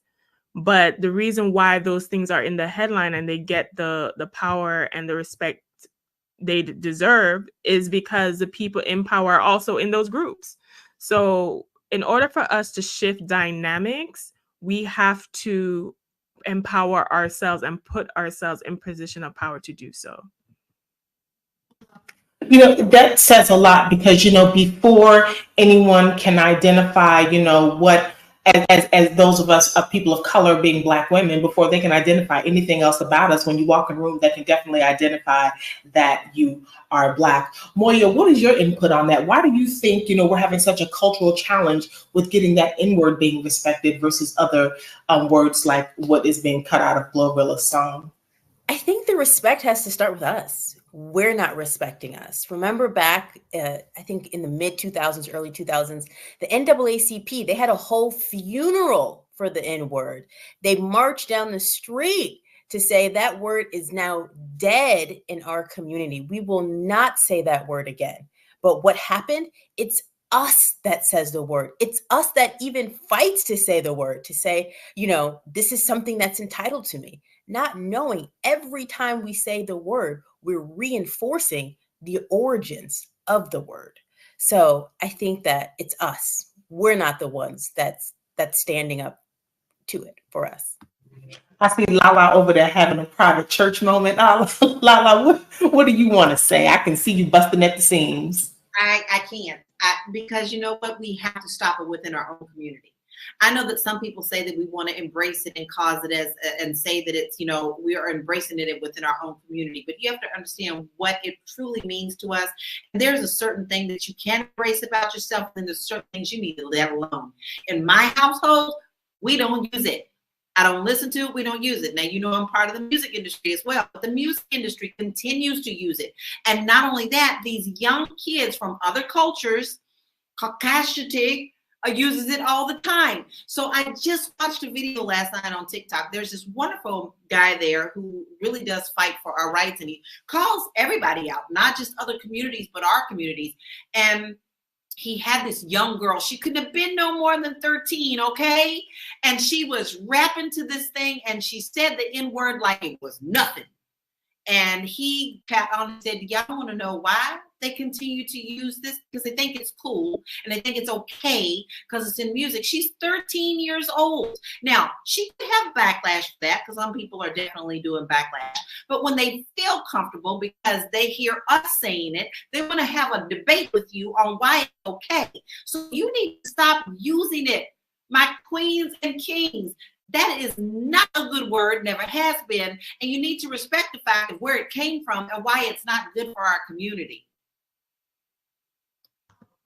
You know, I agree. I truly agree. And I'm guilty. You know, I have used it as a term of endearment. I'm, you know, slap the wrist. I have used it, but you know what? I am also being more cognizant about that because we're going to show a video in a minute, but I noticed that some of the young women, they use the B word as a word of endearment. And I remember, I don't know how old y'all are, but you know, back in the day, like the 80s and the 90s, those was fighting words. When somebody called you a B, you know, you was ready to fight. It was time to meet in the middle of the street. You know, you took your wig off, you took your sneakers off, you put your Vaseline on your face, and you squared up. So I think we need to go back and revisit a lot of what we use as a term of endearment within our culture, because I think we've been so beat down that we're used to beating each other down because we've been beating ourselves down and we've been beaten down so much, so long.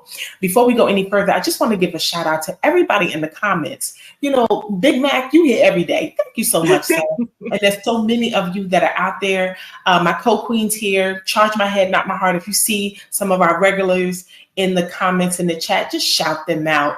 And Return of the Mac, honey. Return of the Mac. Return of the Mac, Mr. Big Mac. Before we go any further, I do want to, you know, as we say, pay some bills. I just want to make sure that if you want to make sure that you are tuning in when we're here, make sure you text the word Queens, that is QUEENS, to 87948. And please, please, please don't forget, we're on Spotify. Go on to Spotify and download that and check us out Monday to Friday. And we are there at 1 p.m. and just look up Fly Nubian Money. And if you want to get some resources and some courses underneath your belt to establish your legacy of wealth in your family, go on over to flynubianmoney.com and check out and see what Dr. Boyce and the friends over there have for you. I'm sure there's something for everyone.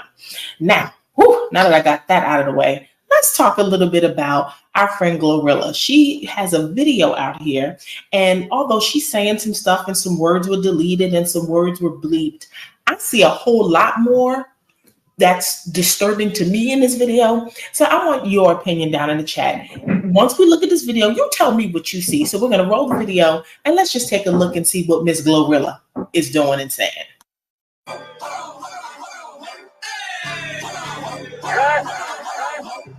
Oh, you must not know what you just started. Fuck. Me and my bitch go naughty. Give a fuck about this party. We gon' step on shit regardless. Get my coin and swipe that bitch and now dispute the charges. Okay. Making moves, being on bitches, I be really marching. I got hands for a hoe. I get bands for a show. You want chance after chance after chance, nigga, no. I keep saying free little phone. Do my dance on them folks. If it's up, it's going down soon as I land on them folks. You know, she just sent me back to church. I'm going to restart my... Erica's going to douse herself in some holy water. I got to get rebaptized because clearly I'm a sinner all over again. Athena, you are our pop culture princess. You know, I realize how old I am when I look at these videos. I'm accepting and embracing the fact I've been here a minute. So I need you to explain to me, Athena, as best as you can, what the hell was that? That was a video. So this is my first time actually seeing that video and listening to that song. I'm not even gonna lie, on the good Lord's internet, I do like some Gorilla songs. Okay, I do like when it's 7 p.m. Friday, it's 95 degrees. I ain't got no ninja and a ninja ain't got me. You know, I do like a little ratch every now and then to balance out the bougie. However, not too much a fan of this song. The beat is good, but I didn't like, I don't know. With a lot of these artists, they're experimenting with their sound, with what appeals to people. So what I will say about that video is at least she was able to course correct herself when she realized that it wasn't being well received because of the word in the song, and she changed it. So that is what I will give her credit for her course correcting herself. Now, the other stuff I didn't really like. I like the songs that have a nice bop, but it was a lot of B words. It was just more aggressive than I usually like from her. Lala, are you familiar with her? You know, we're both, I've done some music. You're currently, and you're not familiar with it either. Okay, so. I can't. I just can't. There's some things I can't do. That I can't do this. Yeah, so since you're not familiar with her, like you know, like I'm not that familiar with her, I know her name. What was your first impression upon seeing that? What was your first impression, not being familiar? What are you saying?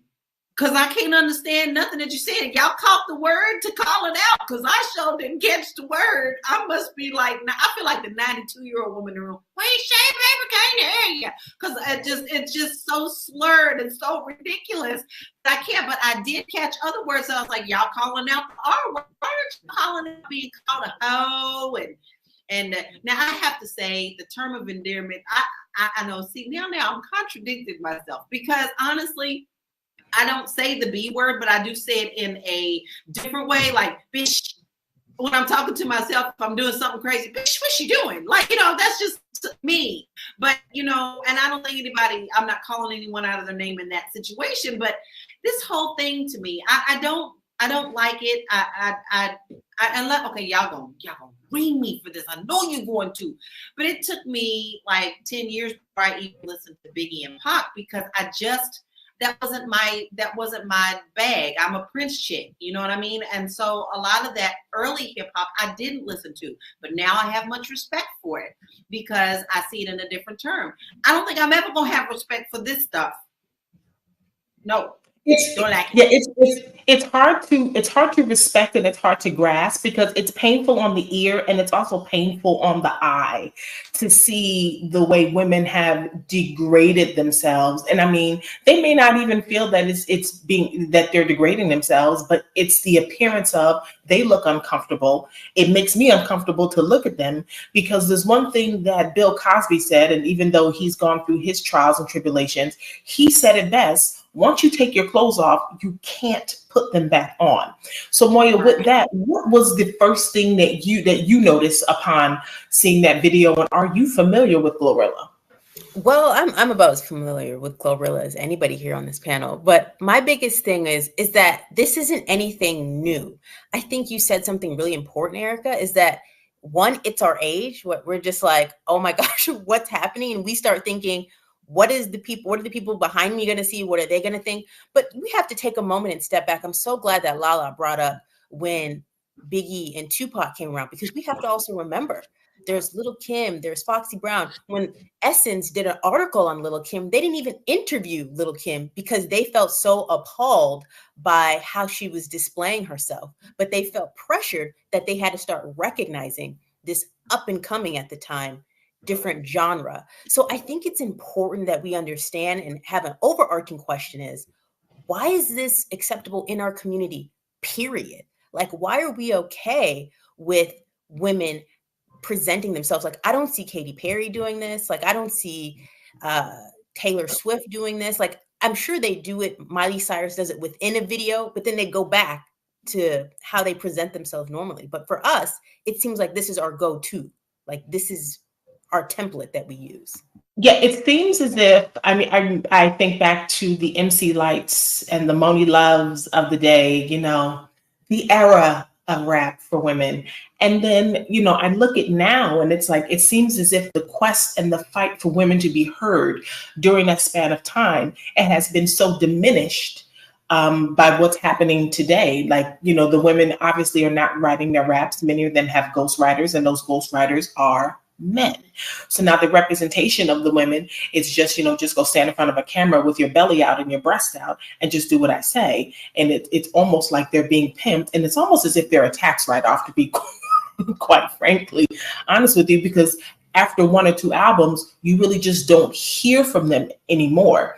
But I want to move forward and talk a little bit about cancel culture. Do you think cancel culture is the answer? Do you think canceling people is the answer? Or do we just kind of need a hip hop mass media reform? I'm going to start with you, Lala. What do you think about that? Is cancel culture the answer, or do we need to reform the entertainment industry as a whole?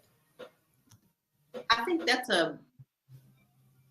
I think that there's two answers in that. Number one, for many, many years, if you go back to listen to a lot of the juke joint stuff from 20s and 30s, you're going to hear a lot more raw than you think you do. Grandma was listening to that stuff and they were going to juke joint. Okay? But it was also put into context that you were in the juke joint and you didn't do this outside of the juke joint. You when you went to the juke joint, it stayed there. All right. And you knew that's what you was going to do. You have a good time. You're going to hear some ratchetness. You're going to do some things. And then you do have some recordings of people who really, some of these stuff, y'all, is pretty raw. Just as raw as the stuff as we hear today. But it was put into context. And it was kept at a certain point. Today's entertainment industry is for all ages to hear.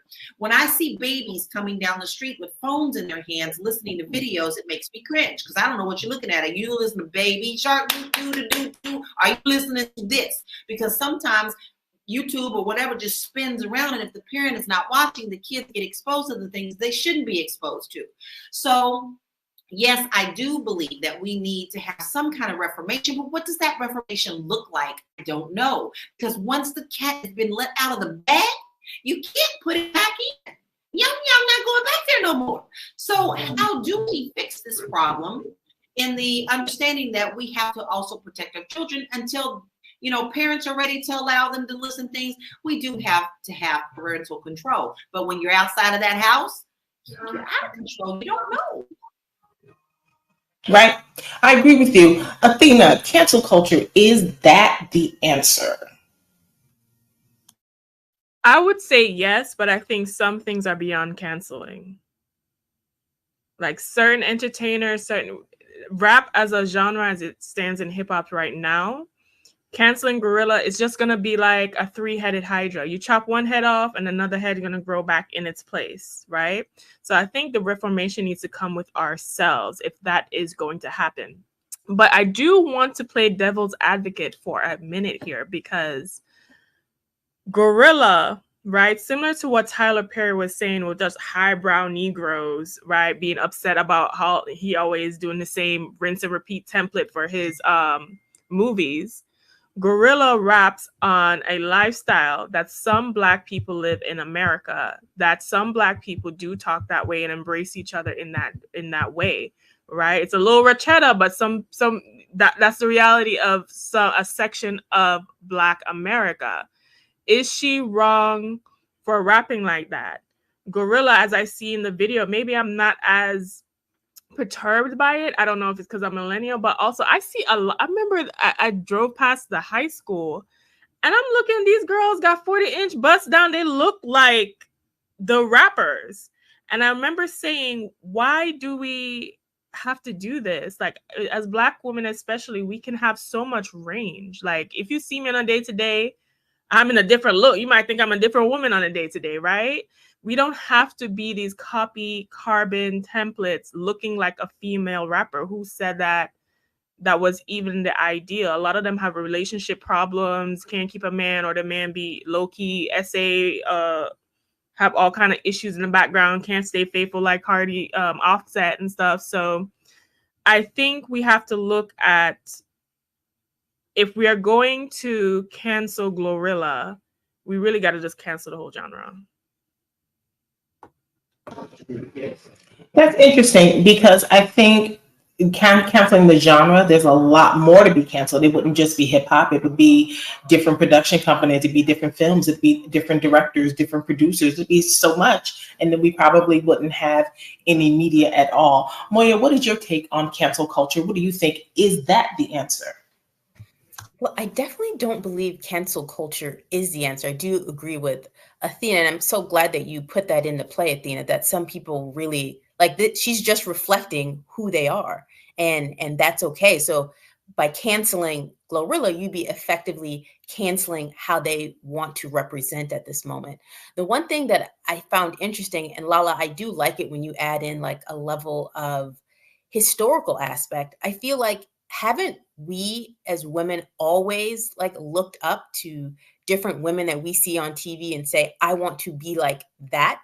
So is the question really like, how do we decide these other types of women that we decide to want to emulate? Interesting, because it seems as if we have so many non-Black women that can be emulated, but when it comes to Black women, the pot is so small. We don't have that many to pick from. And then it seems like we start picking and pulling. And then when we start picking and pulling, we're almost emulating the same thing. And it's almost like mass reproduction on such a small scale. For those of you watching, we just want to say thank you and welcome to Fly Nubian Money. And if you're just tuning in, we are talking about Glorilla. Now, if you're wondering what word we are talking about that she had to eliminate from one of her songs, we're going to put it at the bottom of the screen. That is the word there, retarded. And we cannot say it for obvious reasons. And we do want to respect the community, that anyone feels they may be affected by that. And if you want to know when we are going live, make sure you text the word Queens, that is plural with QUEENS, at 87948. And if you want to make sure you can find us, beware, we are on Spotify. Make sure you download Spotify to your phone and all of your devices, and check us out Monday to Friday at 1 p.m. Now, also, get your wealth in order, leave some legacy behind.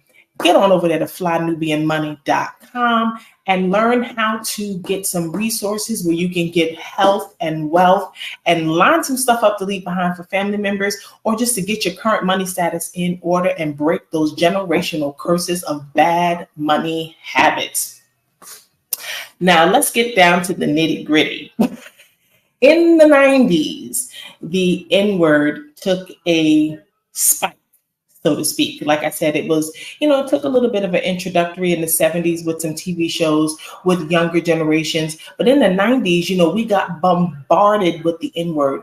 Why do you feel that artists have a tendency to overuse that word? I mean, it's used here, it's used there, but it's overused. And why do you think, I think the heart of that question is why do you think other cultures feel like it's okay for them to use that as a term of endearment? Moya, I want to start with you. Why do you feel like other cultures feel like they can just come on in and say what we say and do what we do, and it's all right with no repercussions? Yeah. So me, I'm actually not so much concerned about the other culture saying it.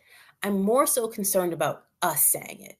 Because one of the things because I believe how we introduce and how we interact with each other, it's how we feel about ourselves, and it further reinforces it. Like if you've ever been around Nigerians, they always say alpha, like alpha, what's going on when they're introducing themselves. And alpha is like this high standard, right? But when we introduce ourselves, it's like this N word. So I think that we have to really go back in and have a deeper understanding of why is it okay for us to use it? And why does it feel like it's now changed into a term of endearment because we dropped the ER and we have an A? Like, to me, that doesn't ring true. It's crazy because where I work and where I live, it's mass diversity. And I hear it all the time from people that don't look like me. And then when they see me turn around, it's almost this awkward moment of they feel as if, oh, wait, is she offended? Why would she be offended? Hey, how you doing? It's like, it's this awkward moment of, I'm like, you can't say that. And no, I wasn't answering you. I didn't think you was talking to me, but you can't say that. So why is it that you, Athena, I'm bouncing over to you. Why do you think that other cultures feel like it's okay and they're comfortable with just saying these things? Well, I think that we have normalized it within our culture, within popular culture. So I think with our normalization of it, they think it's normal too. I remember I had a conversation with a Jewish coworker one time, and she was asking me, why does our community use the N-word? Because they have a word too, but it's like never to be used.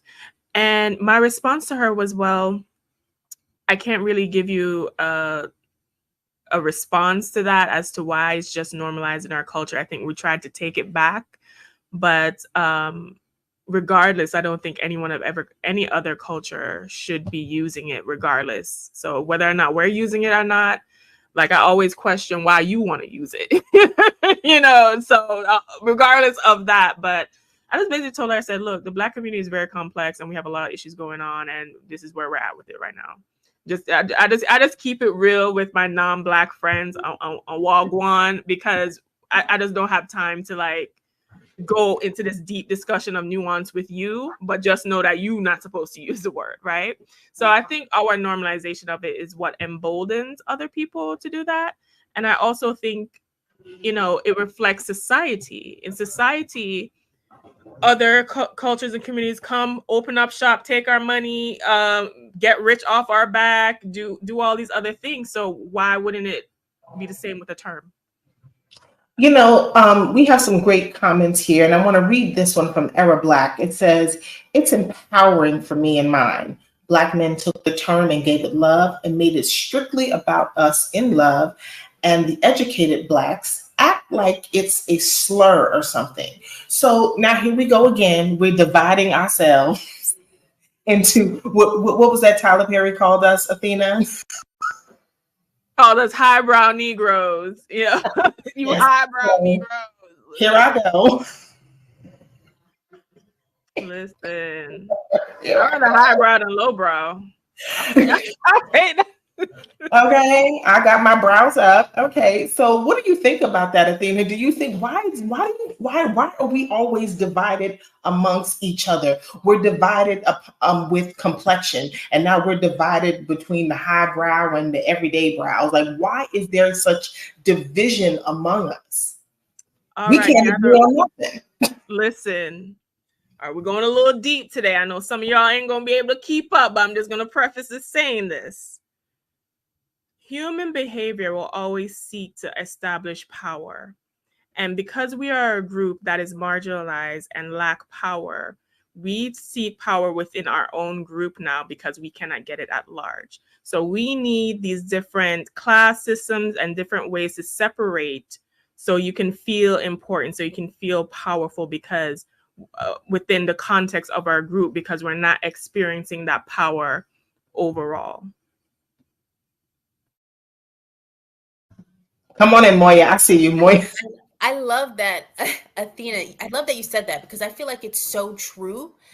I feel like it was true in a time of like when it was used against us, when the white man would say it against us in a derogatory term, and they would say it with the A at the end, right? Because where it started was in the South, and just the vernacular of the South, it's not pronounced correctly. So I get this whole take back mine, but that's just really how it was said, even in a derogatory way. So I get it when we didn't have it then and we attempted to take ownership of it, to say, you know what, sir, or Matt, or however you wanted to term him, your words are not going to hurt me.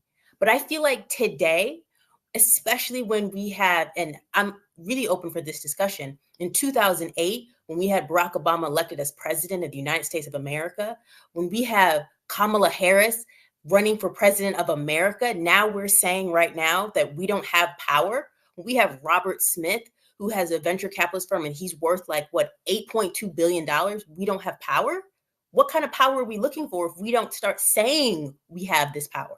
We don't have power. Looking for someone to give us power. We have it. No, we do not, because those people are. I think it depends on how you. We don't have power as a group.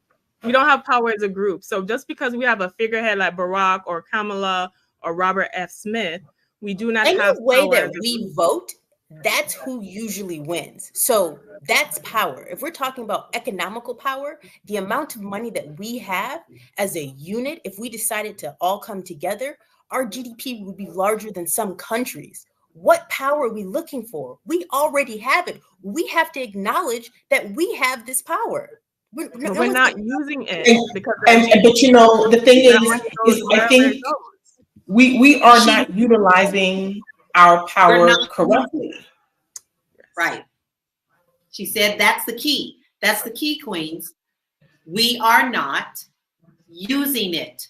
We are not backing it. We are not supporting one another. That is the key. And until we unlock that door at our own community, we can't expect for our community to be stand together, united in any kind of way, as long as we are fighting the young and the old, the light and the dark, the everything. It's all, we always have problems within ourselves. So until we realize that our dollars are very powerful, because we got to stop giving away to other communities. Where do we buy our hair? Where do we buy? You know, it's always other communities that we're relying on. And then the first thing that we want to do when we hear that Lil Ray Ray opened a store down the street is, I ain't buying that from that. Did I just not speak the truth?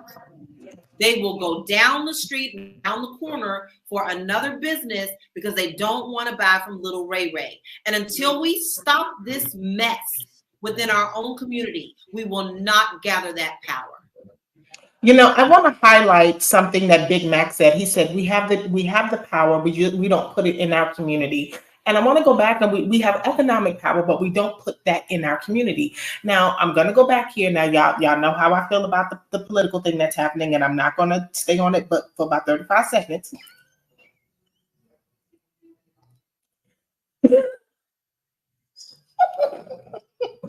However, my challenge that I'm having, and it's unsettling my spirit, man, is all the folks that came together to raise money for the Democratic Party. Why couldn't we do that for ourselves? How come nobody thought we can do that? I shut up all. How come? Erica, what? Why are we going back here again? I'm having trouble by myself. I'm just wondering why nobody thought that, hey, let's do that. Maybe this is something we can do every year. We can call it the cookout GoFundMe or whatever. And we're going to, do an event, or we're going to raise money and build a church in the city, or raise money and build a soup kitchen in the city every year or something. The fact that people got together and put that black dollar behind an election disturbed me, regardless of who it's for. It could have been for the boogeyman. It doesn't matter. It's the fact that it was gathered for an election and not for the community that you lived in. Some of the people that you sit to in church and that you work with and that you live next door to didn't know you had $3,000, but you took money and you put it towards a political party. That's all I'm saying, and I'm going to let that go. If you're just tuning in, welcome to Fly Nubian Money, where we keep everything fly and peaceful.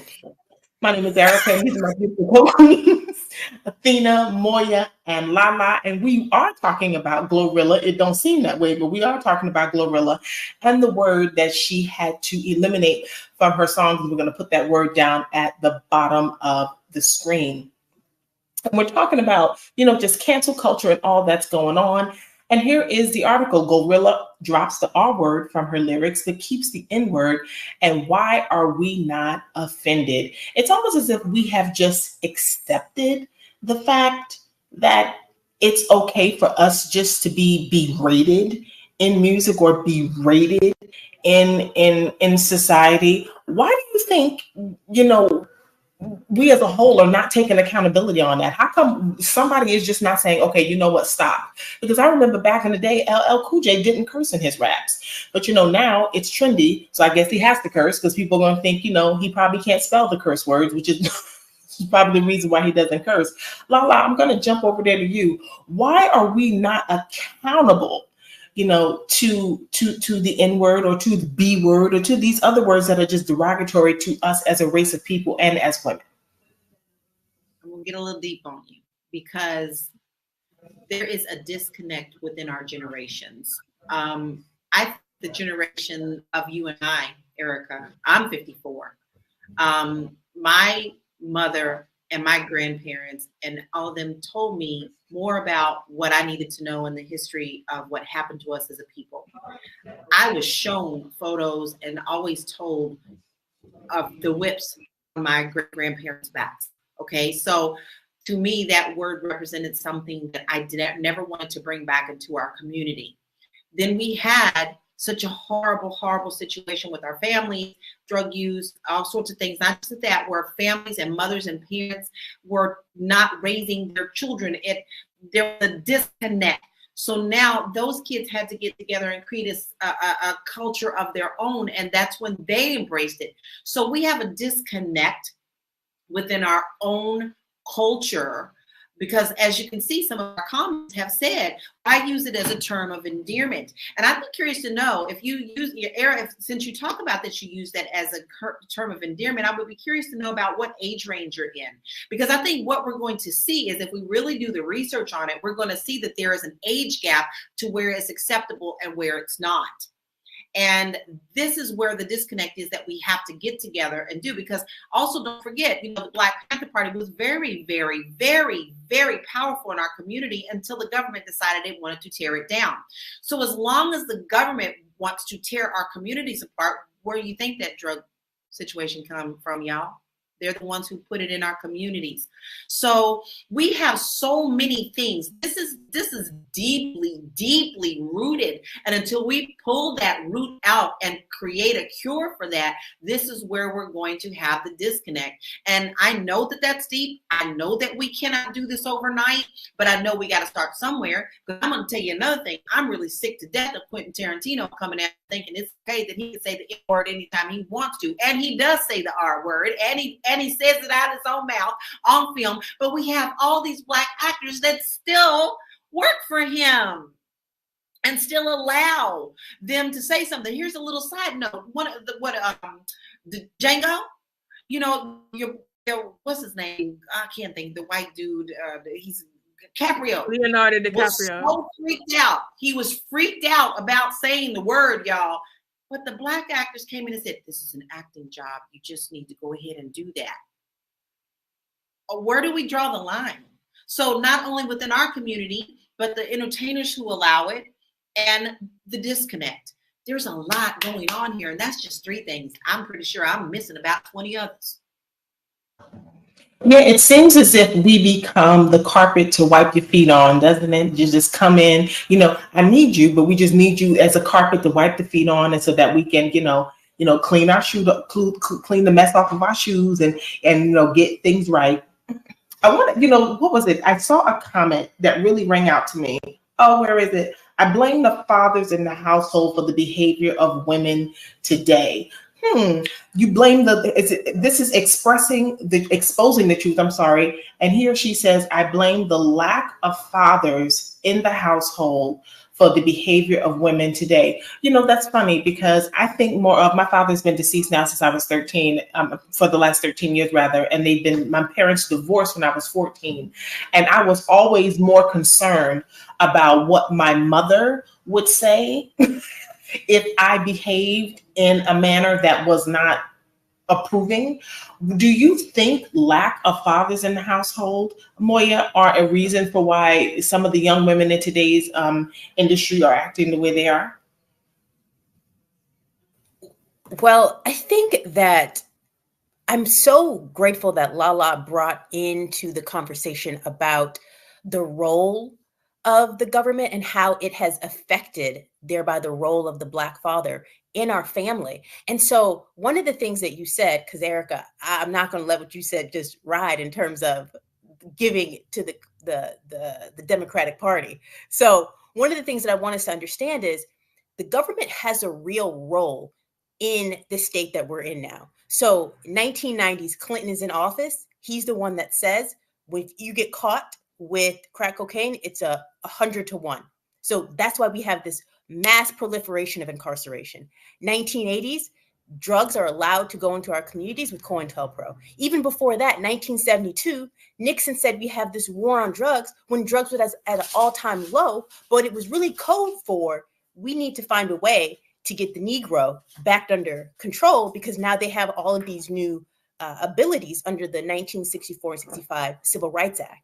So we have to really understand when it comes into government, this is why it's crucial that we need standing meetings like the one that took place when Kamala just initiated her running, that immediately can say, I see a candidate that is for me. Let me raise as much money as we can to make sure that they get into office, that they're going to push the agenda that we need.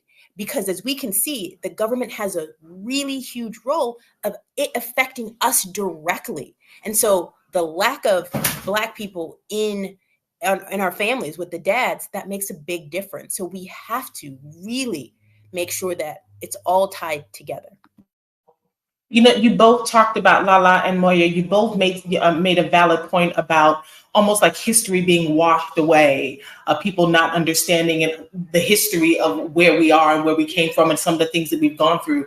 Do you think that is a subtle ploy as to wash away historically what we've been through as a struggle, to wash away the history, to wash away so it doesn't seem as bad, so that this behavior of the N word and the R word and things of that nature being utilized in society so loosely? Do you think that is a way, that's a ploy just to kind of erase our history and to recreate something else like it's always been okay? Lala, I see you nodding yes. What do you think? I have to speak on that because that is exactly what they are doing as we speak. This is not something that they're planning to do. They're already doing it in Florida, Texas, Mississippi, Alabama. All of the states down in the South are our test pattern for what is coming on. Now, I know this is not a political show. We're not going to go there. But if you want to see what they are doing, and they're basically telling you in your face. Project 2025 will tell you everything that they are doing. And this is why it's so important to pay attention to who's on your freaking ass ballots, guys, because these women, these mothers that are down there, the libertarians are doing the jailers and all this stuff, and they're getting in to help ban these books. They are getting ready to doggone arrest librarians, okay? Librarians, just for having books. So yes, this is exactly what they want to do. This is the agenda of erasing what has been done to us. What I don't understand, and I also have respect for the Jewish community, very much so. But why is it okay for us to accept the horrendous things that were done to that community and try to erase ours? Ours is just as important. So we need to fight to continue to have these things done. It's more than just saying, well, we'll just teach it at home in our schools. No, babies, it's good home, teach it at home, but it also does need to be taught in schools because not everyone at home knows the history. So what they're doing is whitewashing. You heard what I said, whitewashing everything and making sure that we stay divided and nothing is being taught to these kids, these other kids who are thinking, oh, well, should we be sad because our parents don't place? You know, now you've got 5-year-olds worried about that, but this is what they're doing. That's how they're standing on the back of this. We're not responsible for what we've done to you, but you are responsible for continuing it on, period. Whew. Moya's having church. Moya. Lala, we're going to get a love offering. Put your cash app up. We're going to send a love offering over to Pastor Laura Lala Key. We're sending a love offering. If you are just tuning in, you are watching Fly Nubian Money. My name is Erica, and we are talking about Glorilla. And I think we do have another clip that we're going to upload in a minute. But Glorilla, she had to drop the R word from her lyrics, but she was able to keep the N word. And it's a little offensive, and it really makes you take a step back to see where we are as a society and as a people, because I think, you know, with her being the age she is, I'm not sure how old she is, but she clearly looks young, is just not aware and well versed in the struggle of what we've gone through as a people over the last, 45, 50, 60 years. She just doesn't have a clue and is just kind of, you know, just being put out there. But I want to talk a little bit about, we do have a clip. She is a distraction, but we have a clip, but I want to ask this new term that's going around called industry plant. And, you know, we've seen those before.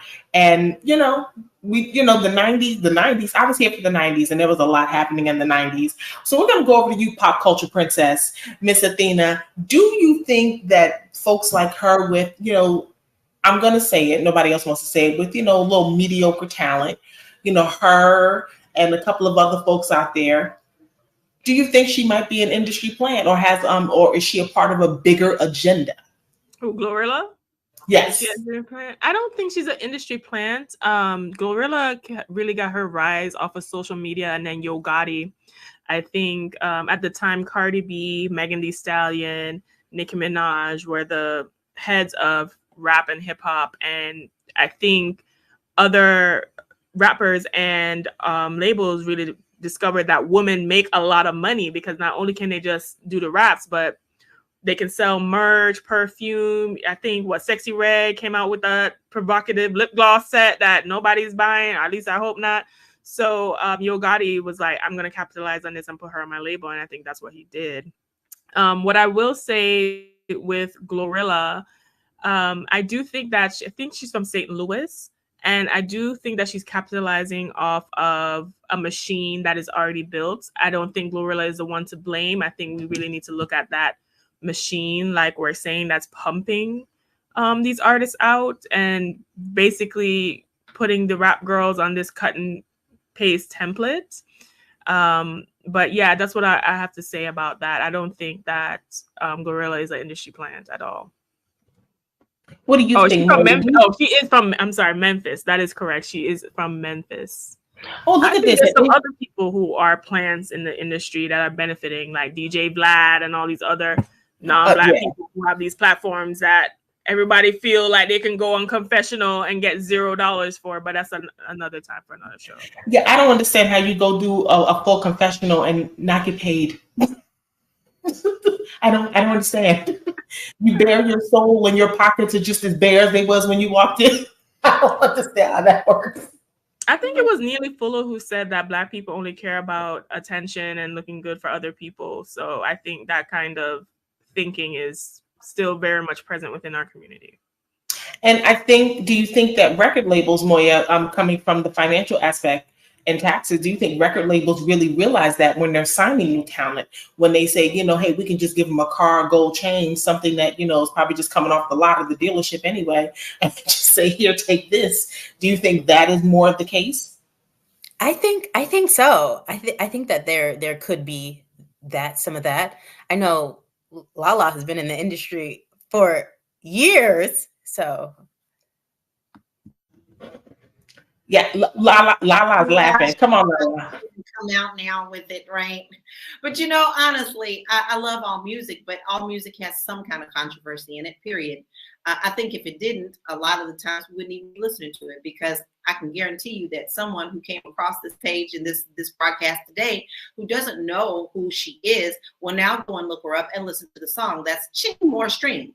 Although I don't want y'all to really believe that, because streaming does not pay artists. Let's be very clear about that.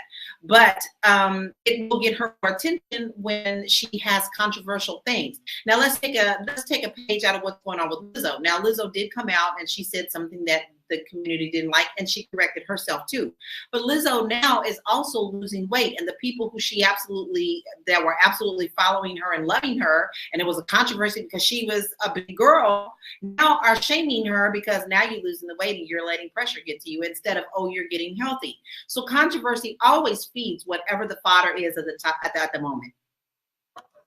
I think the thing with Lizzo has always been disturbing to me, because I was never familiar with her music. I thought her commercials, the one or two that I saw, I thought they were cute. And I mean, she just had appeared to be like a joyful little spirit about her.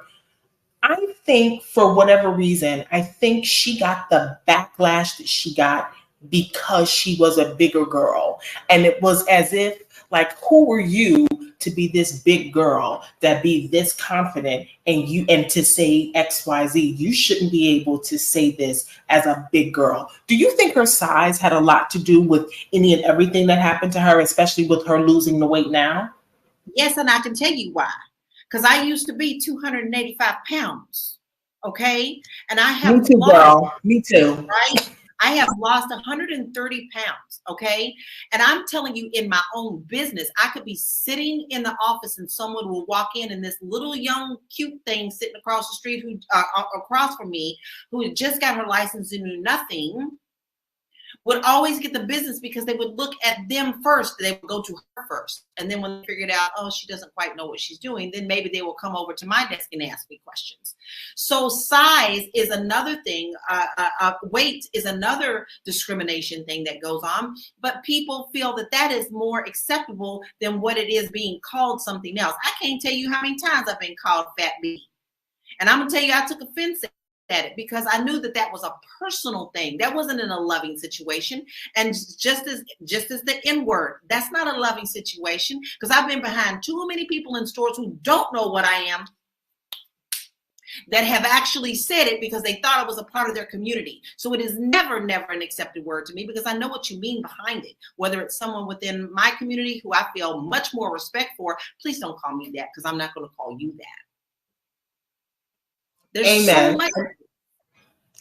Nope, I totally get it. I was a little over 285. I was 300 before I lost the weight. So I totally know what it's like, that, you know, to be sitting there and you're the person that people are coming to see, and then they walk in to see you and look beyond you to somebody that knows nothing. And then they have to come back to you to get what it is that they need. It is a little bit, you know, spiritually invigorating when it happens, because now you're back, you know, the ball is in your court. But you know, when it initially happens, it is kind of like a shot to the gut, like, my work speaks for itself. Let the work I've done speak for me, not, you know, the external. What I've learned, even been reminded of recently, is competence and ability does not overpower people's biases, connections, and those things. Like, we have this, you know, concept that ideally we should live and abide by these things, but that's not how society is, and that's not how people operate and function. We do have these biases. We do indulge in these things. Gorilla is popular because her music does appeal to people in that community, and also the sides of ourselves that enjoy those things, right? The sides of ourselves that enjoy those things. On girls' night, you're not listening to no church, okay? You're not listening to no Marvin Sapp on a Friday night. You listening to Gorilla telling you, thank God it's Friday, and there's 95 degrees outside, and you're going to act up and get in trouble. So we need to also look at and be okay with that. Be okay with there's aspect of human nature that appeals to that side. There's a lot of men in the comments, and we can run through some of the comments, trying to virtue signal when they themselves know they might like a lady in the streets, but something else in the sheets, right? That something else in the sheets side might bump it to a gorilla or two, right? Or they might go to a Magic City and say, "Oh, I'm just here for the," or I'm just here for the wings. I'm just here for the wings at Magic City. Okay, you're just there for the wings, because no other wing place can serve you. Like, right. Of our own hypocrisy.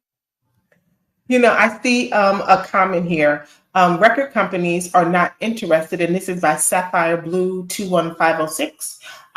Record companies are not interested in uplifting our community. They profit off its destruction. And that's been for years and years and years. I remember so many artists from that song that was put together. I think it was late 80s. I don't think it was the 90s yet. Self-Destruction. And how the record labels was so against all of those hip hop artists coming together to do that song. That song and that moment and the video was history. But unfortunately, with today's artists, something like that could never be done. Are you all familiar with Self-Destruction? I know, Lala, are you familiar with that song, Self-Destruction? Lala, Moya, do you know Self-Destruction?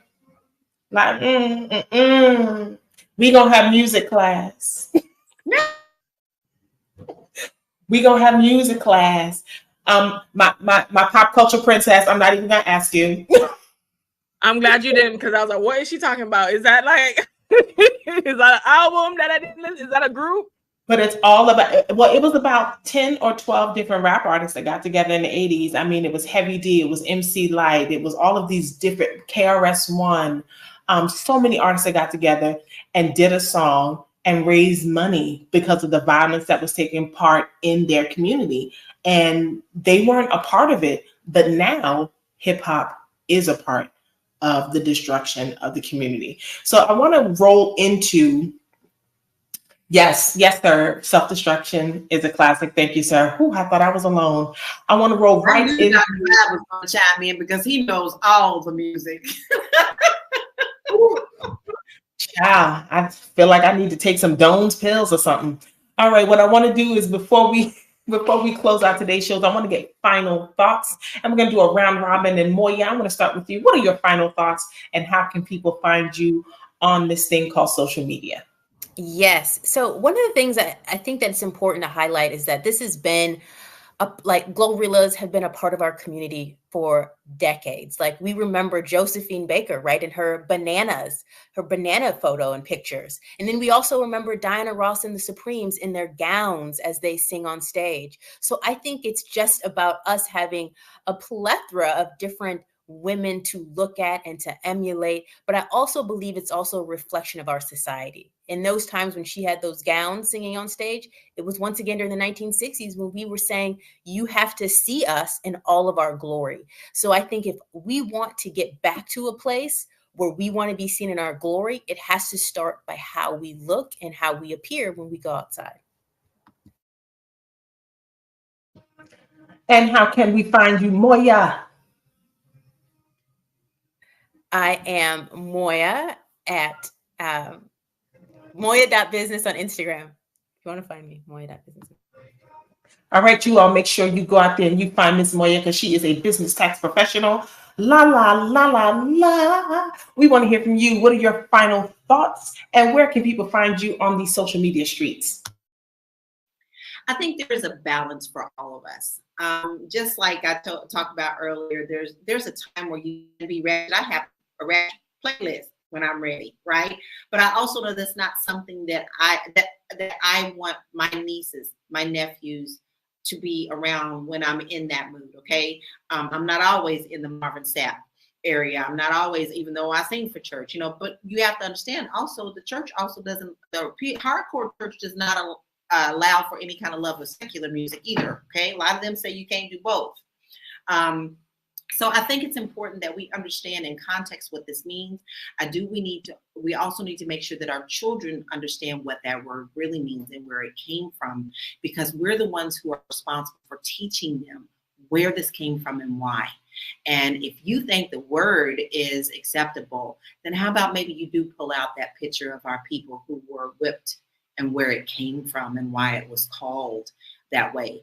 To me personally, like I said, I know that photo and I don't want that in my community. So within my household, we don't use it.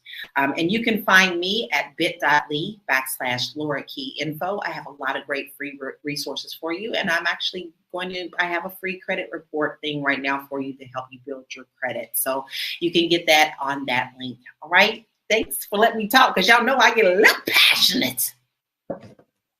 And we love your passion. Thank you so much, Lala. And Joanne Dixon, we saw your comment, and thank you so much for tuning in every day. We see you, girl. Thanks so much. And last but not least, our pop culture princess. I love that moniker. I will gladly wear the crown of pop culture princess. Okay, so my final thoughts are this.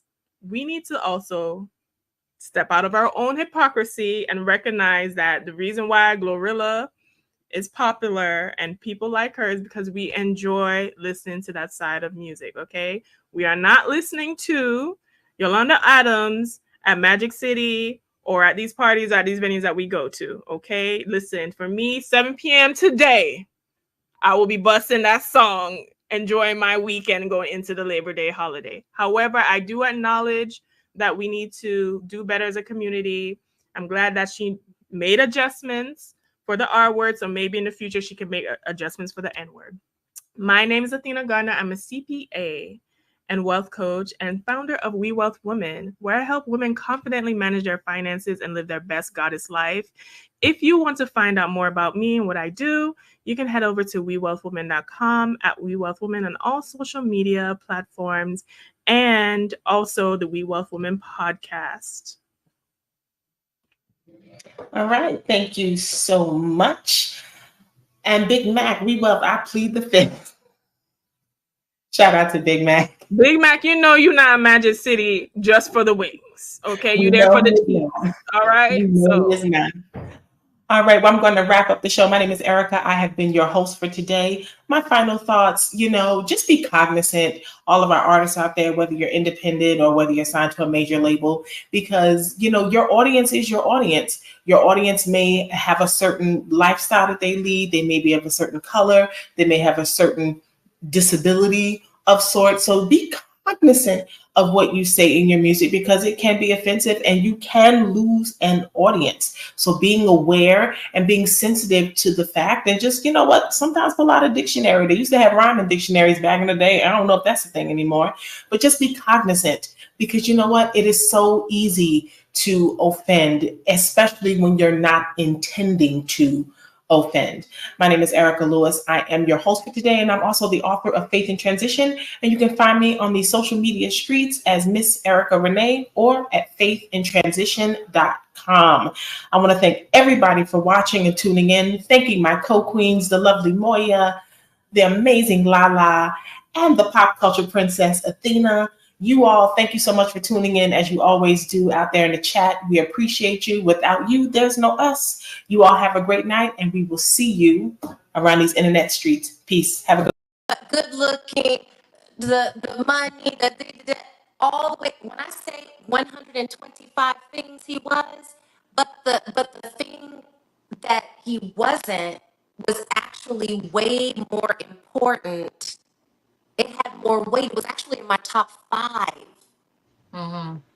So it's like you have to, and from there I threw away the list. I was like, in my 40s now, I'm like, what list? Listen, we'd be happy if they can breathe, be respectful, have a job, not lying, it gets so small. The list gets smaller and smaller. He got all his teeth. He got 10 fingers. I was about to say these teeth got to be in your mouth. know what 401k.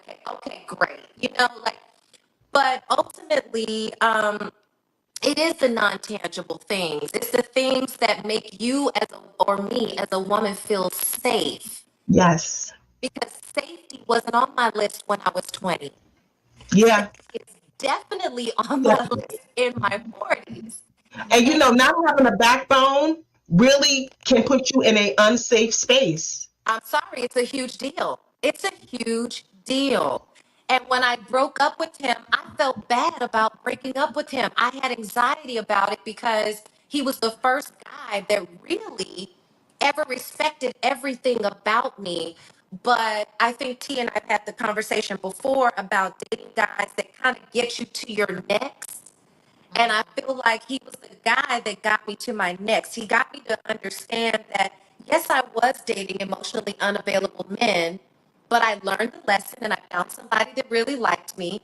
We had a good time for a time, but he's not my forever guy because I still need a man that I can follow, that can lead, that has a backbone, that, I still needed that. That was very important, but it doesn't make him any less of a guy. He just wasn't my guy.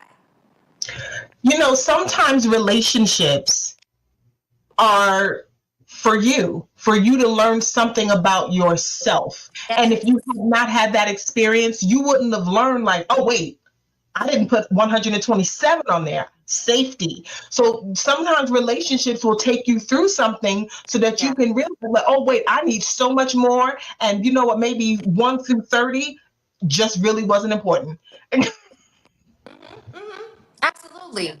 And we change all the time. We're forever evolving. And the things that I needed in my 20s, I didn't need in my 30s. And the things I needed in my 30s, I don't need in my 40s. And so I feel like the list is ever changing because as a woman, I'm growing. So, which is kind of why it's so hard to find someone that you can grow with because we're constantly evolving. But wherever I am, I feel like my partner, if they have the main things that I need, which are all the things that you listed, then the rest of it is much easier on you. You can kind of adjust to each other's changes.